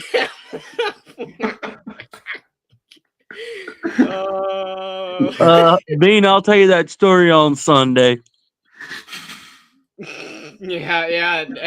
Update: Caden the Diesel Freaks YouTube channel has been banned. You know, I almost wanted to post I almost posted my girlfriend almost asked me to post a clip on my Twitter Saturday night. But I almost did. That probably should go somewhere else. I mean, Twitter allows it. But... I mean, true, but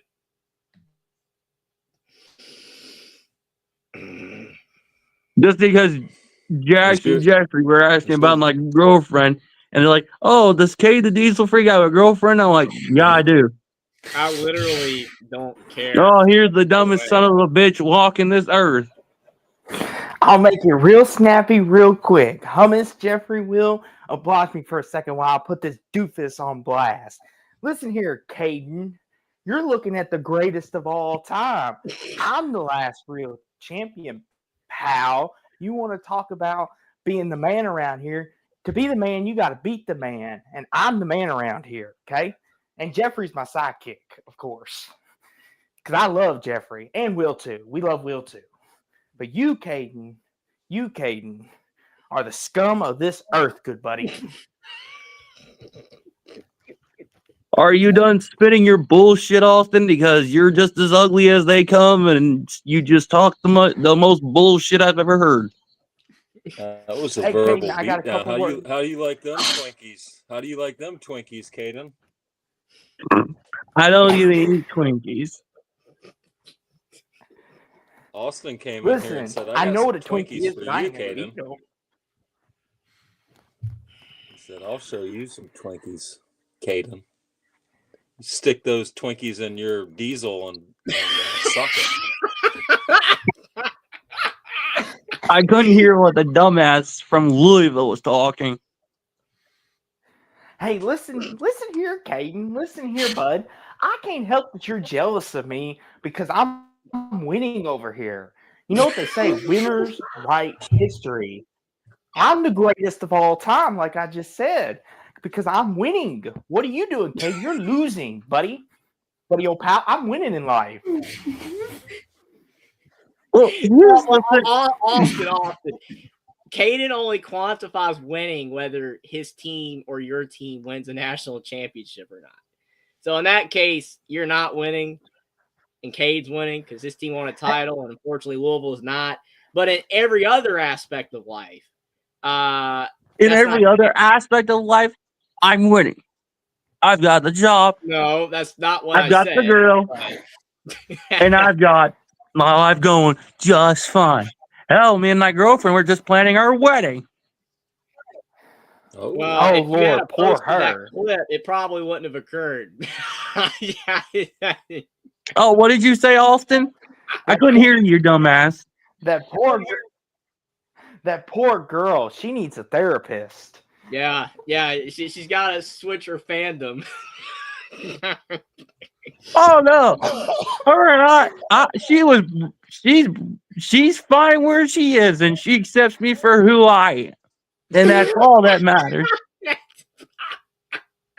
See, when you're stuck in a classroom with nerdy girls that prefer to do and that like girls that do then you would understand. See, I was in that classroom. It didn't say much because I kept to myself. But when she spoke to me the first time, and this was recent, and this was about maybe 8 months ago, that I finally got to talk and back to her. After just I don't know why I didn't talk to her. She finally asked me, and I was like, you know what? Screw it. I need someone to talk to. So her and I got to dating, and by God, I made it public, and you know what? She's happy. I thought you literally said like 3 weeks ago that you were single or something. Well, I was waiting for the right time to announce, said Jeffrey. See, I plan these things out. Oh, sure. And You here's told me the other about thing, 3 weeks ago Austin. that you were going back to your ex-girlfriend. See, women Jeffrey. have a curse.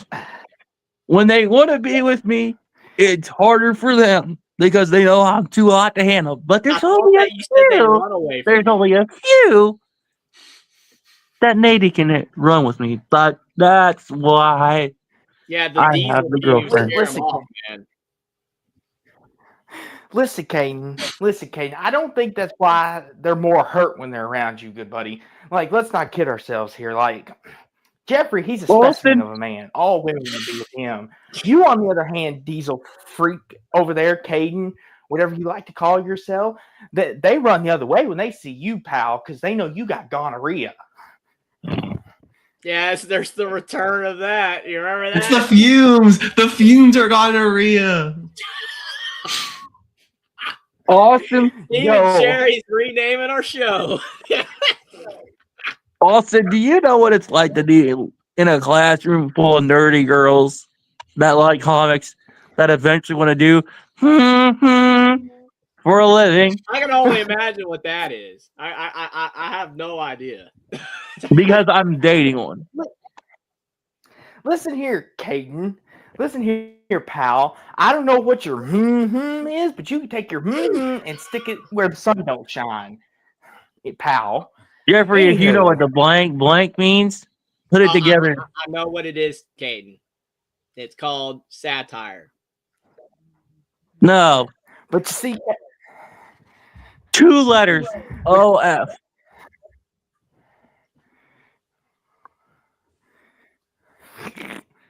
I got So 4 she letters does for that? you, Caden. Wait, she does I that, your literally girl? said that you should post it somewhere else. I guess he figured. Oh my gosh, dude! This is a sad fall. This is sad. Hold on, Jeffrey. No, it's I'll actually take care of it's this. actually Hold fine. on. It's actually fine because you know what? I love my woman for who she is, and I can't complain. Here it is. Here he is. Oh. No. There he is. Oh man, I keep wondering. He's not hiding, Caden. He's not hiding. Here he is. I wonder why have I been summoned? Caden, if you were a real man, you're gonna post her link tree in the live chat. Post her link tree. Oh. Well, I'll actually be posting the video. I'll be posting 2 videos next Saturday on my Twitter. So pay attention to my Twitter if you dare. Dude, you've got like 30 followers now somehow, but I mean, dude, you probably got it. Probably, I mean, you might have 40 followers after that. Mm-hmm. Hey, Caden, nobody wants to see you and your pillow, pal. Nobody wants to see that. That's bad television. Oh Lord. God. Gixer Squid with the comment of the night. Oh!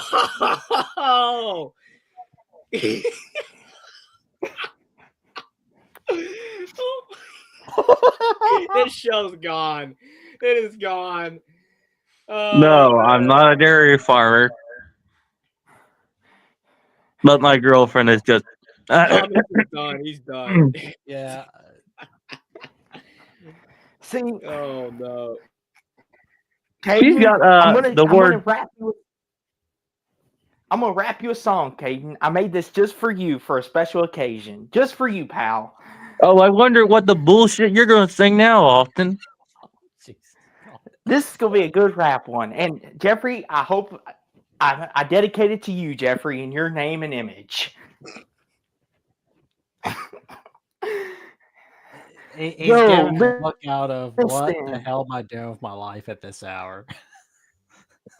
Like, Jackson, you should ask yourself that, Nadine, the next time you go live. well, just doing some editing for a network here and there. All right, So- Austin, go ahead with your bullshit. Yo, listen, Caden. You want to come up here talking your BS, acting like you're the big bad man on campus. Listen, ain't no one scared of your bull crap. Because Caden, that's all you are. Nothing but a bunch of bull crap. Crap, Caden. When I speak, they listen because I win. I'm a winner. I'm like Kurt Signetti. They're gonna Google me one day. I'm like John Cena, ladies and gentlemen. I'm the greatest of all mother flipping time. I'm the last real champion. After this, you can't see me anymore. So, Caden, enjoy your victory while you can, because there won't be many more. Because I don't bury talent, I am talent. You're just mediocrity, Caden, wishing you were talent. So, with that being said, Caden, good luck and goodbye, my friend, because I just buried you so deep that your dead cow won't even want to sit next to you in that grave. And just for the record, I'm not dating. I'm dating a. What? I'm not dating? No, I am dating. No. I am dating an OF girl. Why did you just say that you're not dating and now you're saying you are dating? I just said I am, and I've been. Excuse me. Why? Okay.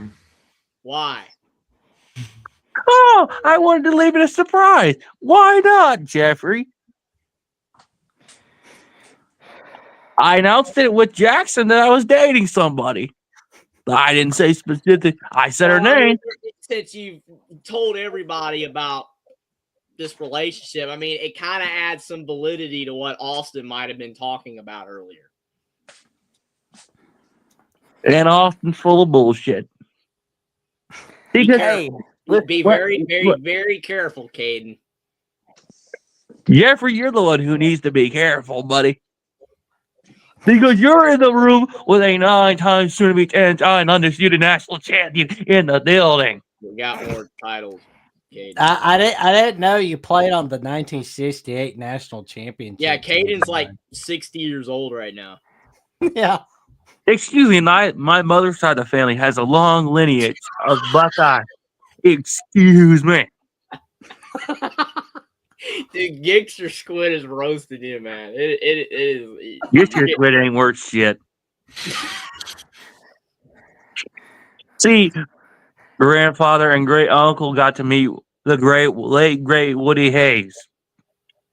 My late great uncle Sherman, who was an absolute monster, was almost committed to Ohio State and would have played in 3 Rose Bowls and then eventually 2 Super Bowls with alongside Lawrence Taylor of the New York Giants.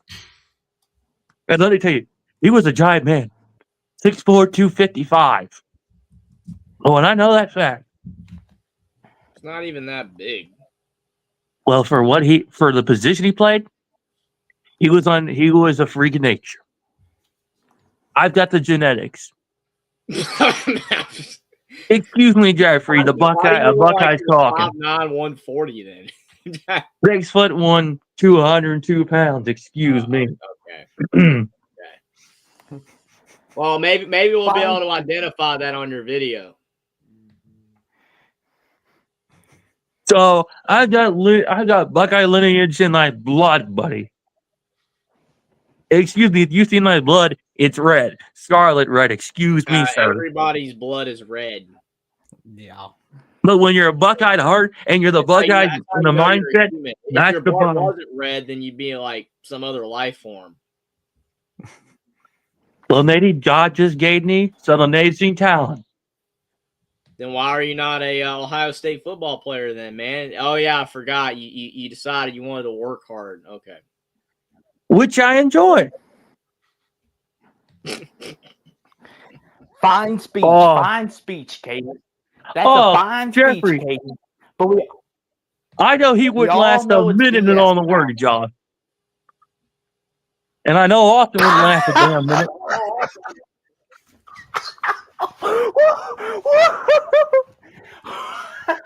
Oh.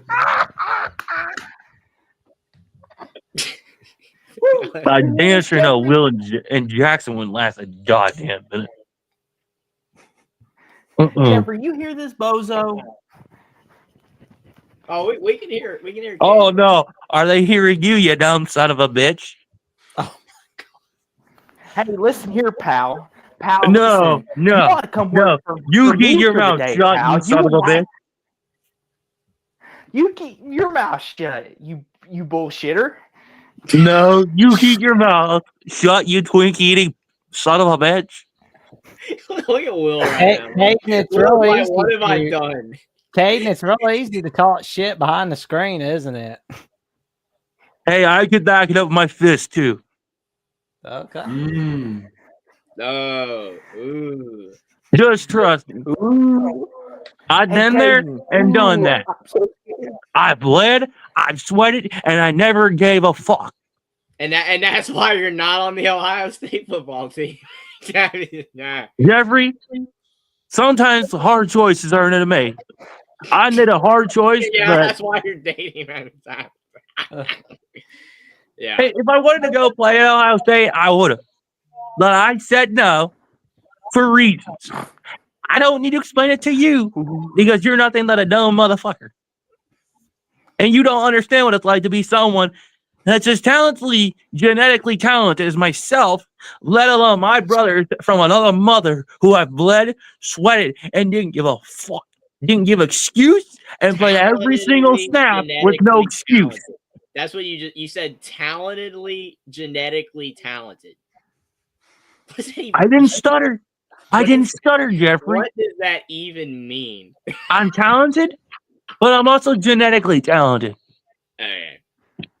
Whoa. Get it straight. See, here's No, Austin, Here's let the me thing. continue. Let me continue, Austin, since you can't get it through your thick skull. See, being in my listen, booth, Caden. shut your mouth, Austin. Caden. I ain't talk. You ain't talking. Hey, I don't care. I'll run my mouth. Thank you very much. You're not the boss of Excuse me. me. You're not my A dad. champion's talking.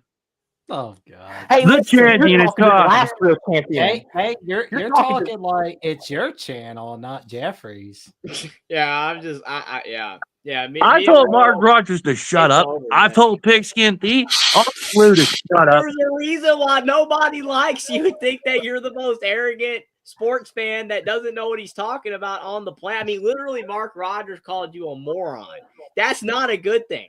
That I guy knows didn't- what he's talking about. Jeffrey, I didn't give a fuck, and I still don't give a fuck.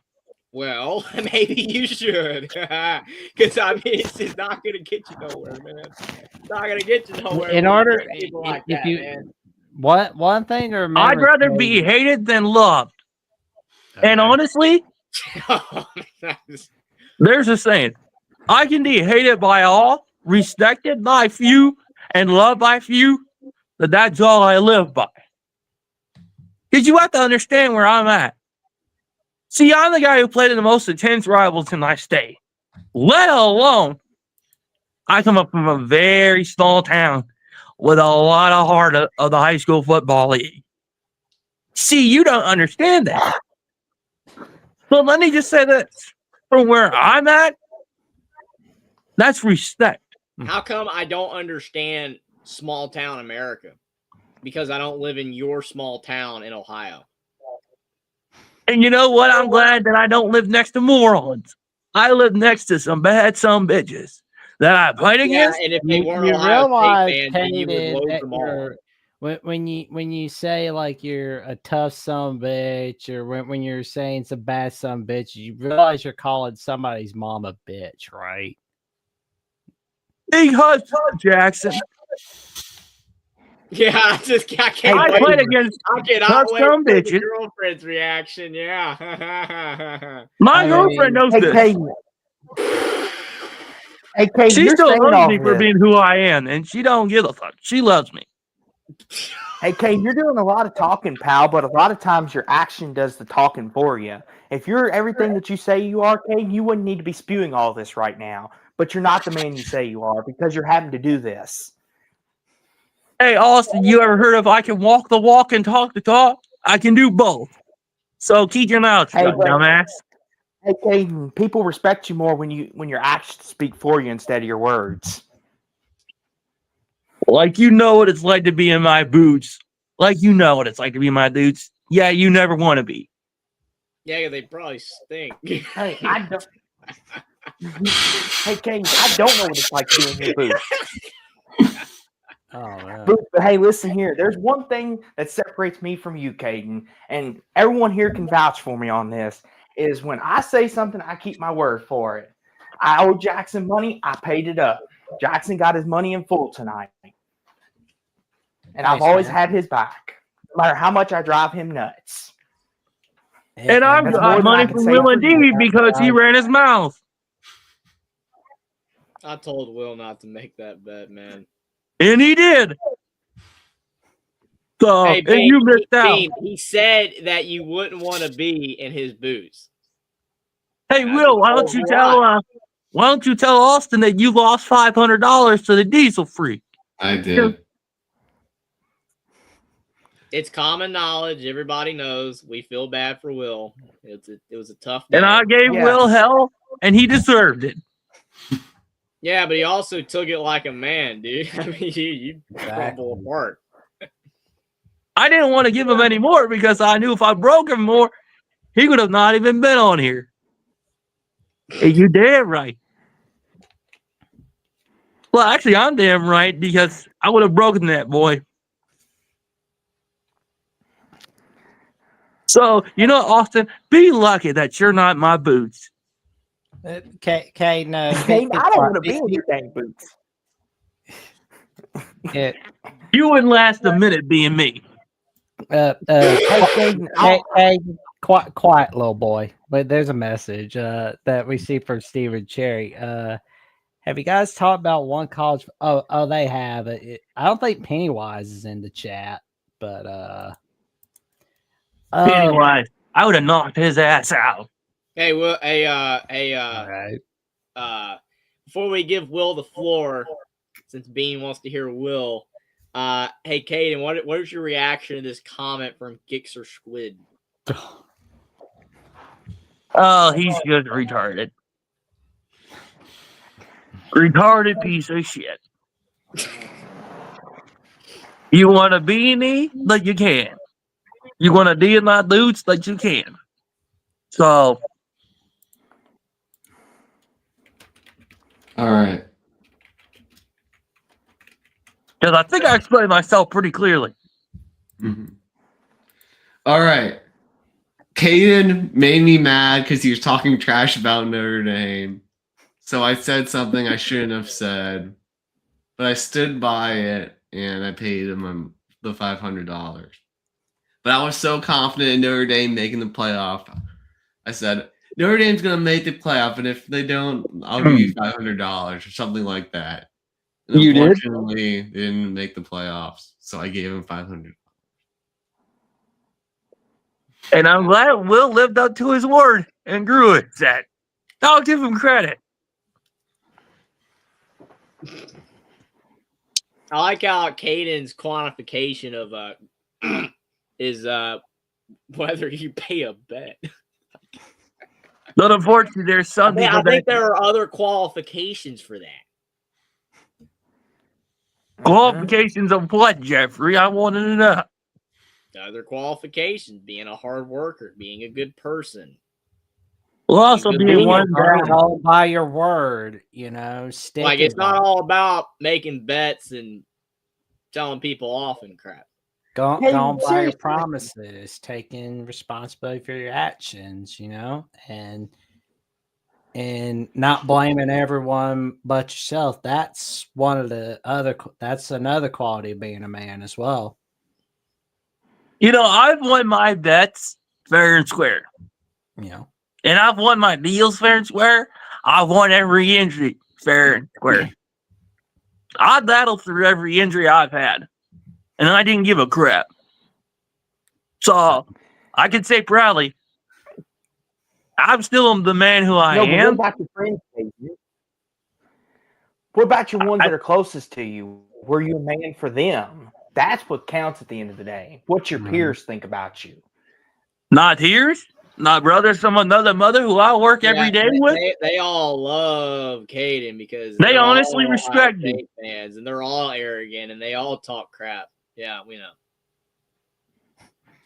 But that's like 2 people, and everybody else don't like you. Oh no, there's 12 of us. And we agree on the same things. Ooh, We don't give a damn about Notre Dame. Well- We don't give a damn about Michigan. We That's a don't give a sad damn life. about our school rivalries. That's a really sad life, Caden. You know what's sad? You know what's really sad? I'd rather be an idiot than I'd say autistically retarded. yikes. What? You heard me. You know what, Caden? You're Caden, you know What? what? I hope What? Jackson cut me off, and I'm gonna do this. What? Say that again. You heard me. I'd rather be an idiot than autistically retarded. Yikes. Yikes, my dude. Yikes, my dude.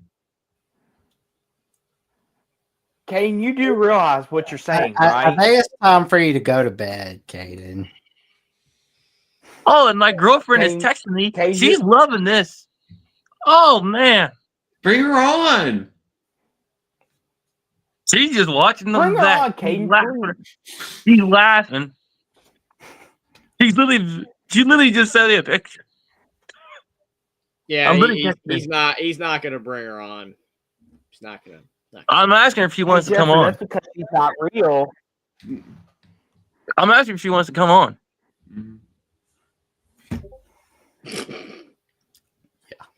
All right, what did she say? I'm waiting for her to respond, Will. Okay. Jesus. But life's been good to me. I'll tell you that, Will.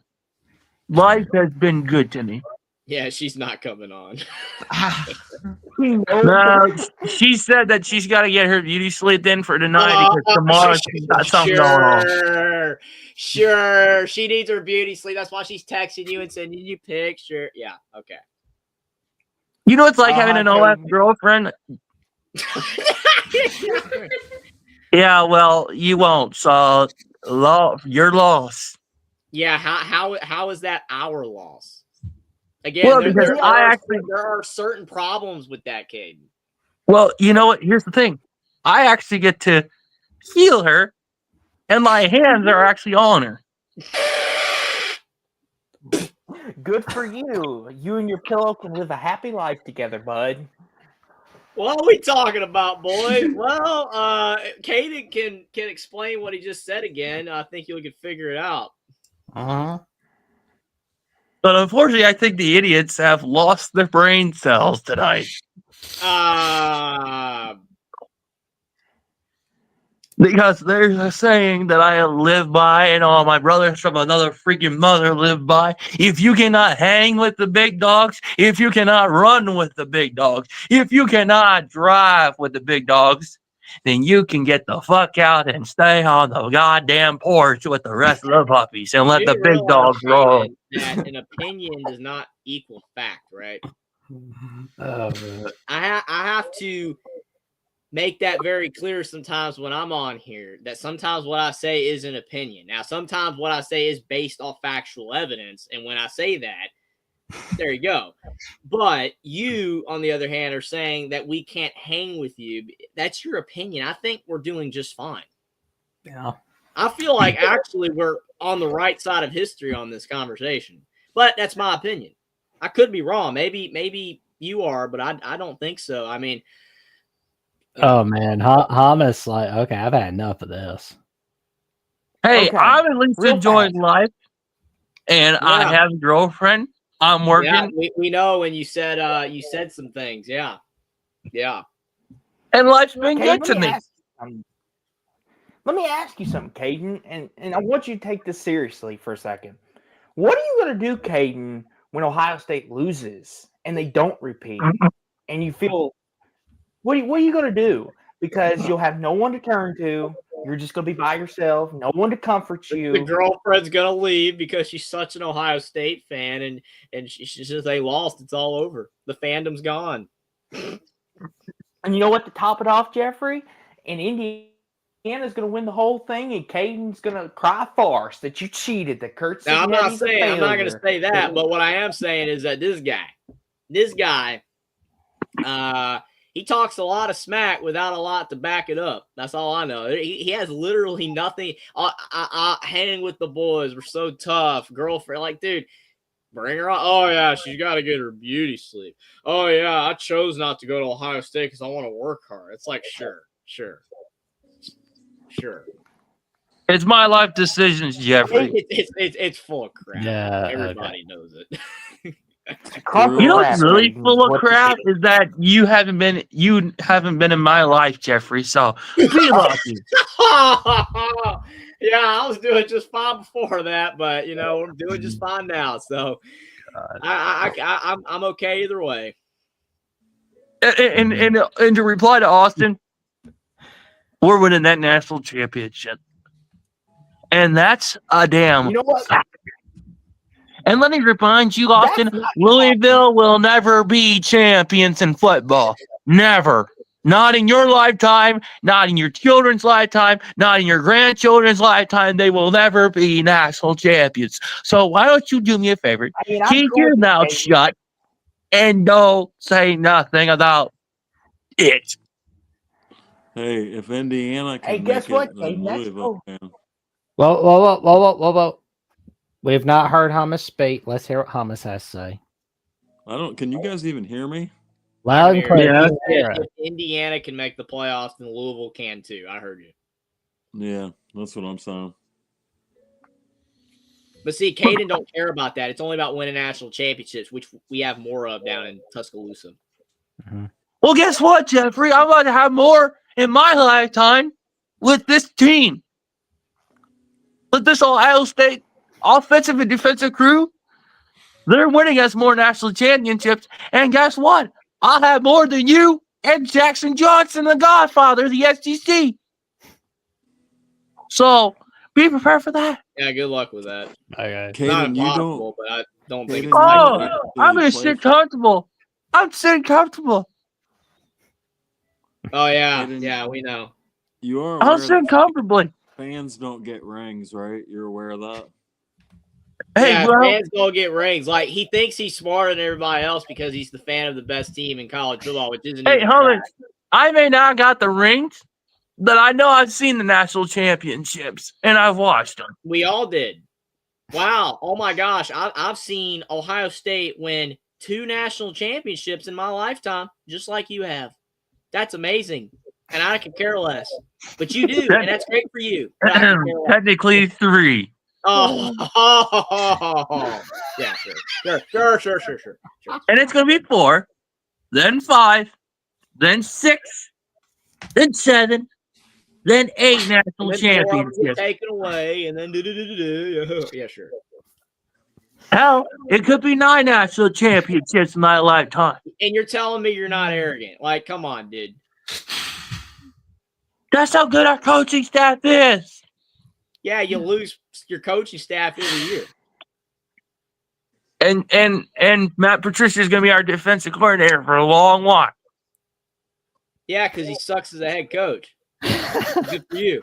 No, but he's not a good system to be in. You got some good players, man. Yeah. And Ohio State's one of the That's top. why Jim Knowles looks so good.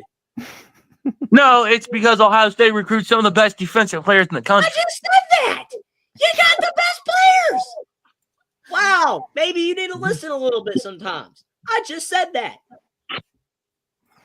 And then Jeffrey, we're just the one program that everybody likes because we have the best facilities, we have the best fans, and the best stadium in all the country. None of it. You're just a dude watching on your TV, even though you somehow know Caleb Downs, but he don't follow you on Twitter. Hey, they don't gotta follow me on Twitter. That's another lie, my man. It's another lie. You know what I'm saying? Hey, at least I don't beg them to follow me on Twitter. Oh, sure. And you know, here's the nice thing, Jeffrey, is that when Ohio State wins another national championship, 3 more national championships, 4 more national championships, I'll be sitting comfortable. And hell, I might buy the rings. I don't know if you got that kind of money. Sure, and then you'll post that on your Twitter account. Sure. Oh yeah, Jeffrey, I will. This is too funny. I make some serious money, Jackson. Hey, remember with what everybody I'm doing. on Saturday he's gonna post the video. So just for everybody out there, if you give a crap, which I don't. Yeah. If you care, then Saturday's prom time, man. Hummus. Sorry, I heard a dumbass speak, and that was awesome. No, quiet, Cade. Shut the hell up, Jackson. I'll say we're. Oh no. Yeah, look at Jackson standing up for himself. Look at that. Hummus. Go, Jackson. Put that Caden, Jackson's quit place. interrupting. Anyway, Jackson's Hummus, trying I was gonna ask you, how you feel about the Ohio State Miami game? I mean, honestly, I think it's a lot of people, a lot of more arrogant Buckeye fans are just saying, oh, we're going to roll over them. It's going to be a bloodbath, all this and that. But like after watching what Indiana's defensive line did to Ohio State's O-line, like I'm a little bit concerned, honestly. I'm not saying that it's going to, cause them to What in lose the the world game. is that noise? But it's a little concerning. Like if they can't figure out how to contend with the stunts and the different twists like what Indiana was doing, I mean, Miami has a really good defensive line. So it's one area I think that Miami could potentially have an advantage in the game. But obviously I think Ohio State has a superior secondary, superior linebackers, wide receivers, most position groups you'd look at and say Ohio State has the advantage, but sometimes the line of scrimmage, if you're not able to, if they're not able to keep the pocket clean, then none of that stuff matters. Like Indiana was all over Sam the whole game, so Miami can do the same thing. It's going to be a close game. Yeah, Hummus, I'm going to have to disagree with you 100%.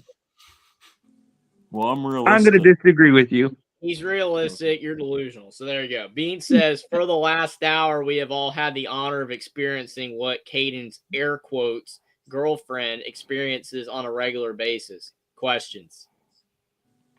Well, let me just say this, Hummus, we're beating the hell out of Miami, and Ohio State's steamrolling them. And that's a fact. I think we're going to win too, Caden, but I'm just saying it might not be as easy. We have a better track record over Miami. You also had a better track record over Indiana. You'd beaten them about 35 times in a row. And we have a better track record over Notre Dame. That doesn't mean that you can't lose. Caden, And we're beating every Miami. dog's got its day. Every dog's got its day, Caden. Yeah, not to Caden. He's the only dog. I think Miami According to them. actually has. Oh, I think Hold Miami on. might actually Hannes, run the what were you series. saying? What are you I think saying, Hannes? Miami. I think Miami might actually have the series lead. I think it's 3-2, maybe something like that. Yeah, because I know About like, to change this, Caden. It's going to be 3-3 after the next weekend. So I know Miami won in 1999. Ohio State won 2002. And then they played a home and home. They played Yep. a home And then they and home. split the home and home. yeah, 10 and 2011 was on September 7th. So I know they played at least 4 times. Well, wasn't they that the split- down season Did for they Ohio split State? those? Yep. Yeah, they split that home and home. Yeah, To be fair, I think Ohio State it's should have. 3-2. They're 3 I think and 2. Ohio Never mind. State in 2011 should have given themselves the postseason ban. That way, Oh, they yeah. could have gone to the BCS national title for 2012. Yeah, but Alabama was the best team that year, so it kind of was. Yeah. Justice was kind of, I mean, Alabama was going to probably beat Ohio State, and obviously Yeah. they beat Notre Dame. So that would have been one of those years where it would have been deceiving. Like Ohio State would have been undefeated and probably had a good chance of beating Notre Dame and becoming national champion. But the reality, this is like what me and Jeff were talking about.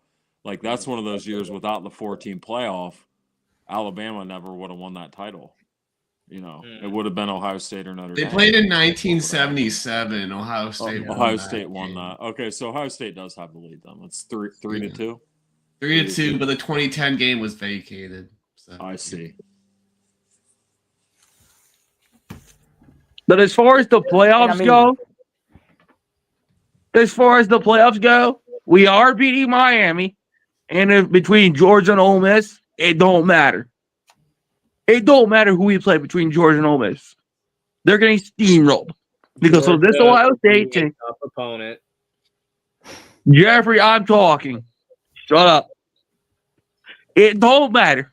Because Ohio State's a pissed off team and has a pissed off defense coming into the next couple of games.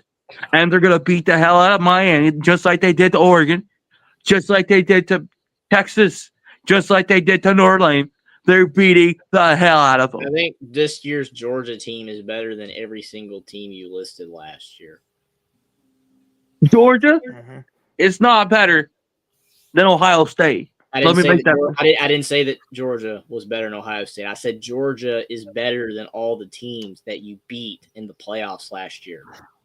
I mean, Notre Dame's debatable, but I think this year's Georgia team Notre Dame last year. Last year's Notre Dame was pretty good. Notre Dame's overrated. Listen, But here's the they thing. were kind of one-dimensional, but I will say this. I do think Miami's got a legit chance in this game because they've got some speed. Malachi Tony, he reminds me a lot of Tyreek Hill. And I think if Beck could get him the ball in space, I think he make a few defenders miss. He could be a problem. oh, he's for not that that secondary. fast. I mean, He's good, but he's not Tyreek Hill fast. He's good though. No. He's got the agility though. Yeah. I think for Jeffrey's sake, I think we gotta tap out here. I gotta tap out. I won't end the show. We'll keep this going after stream here. But thanks everybody for being here. Like the show if you enjoyed it. Appreciate it a lot. Subscribe to me and Will and D's channel if you enjoyed the content. And I hope everybody has a great night, a Merry Christmas, and we will see you soon. And don't forget, this is only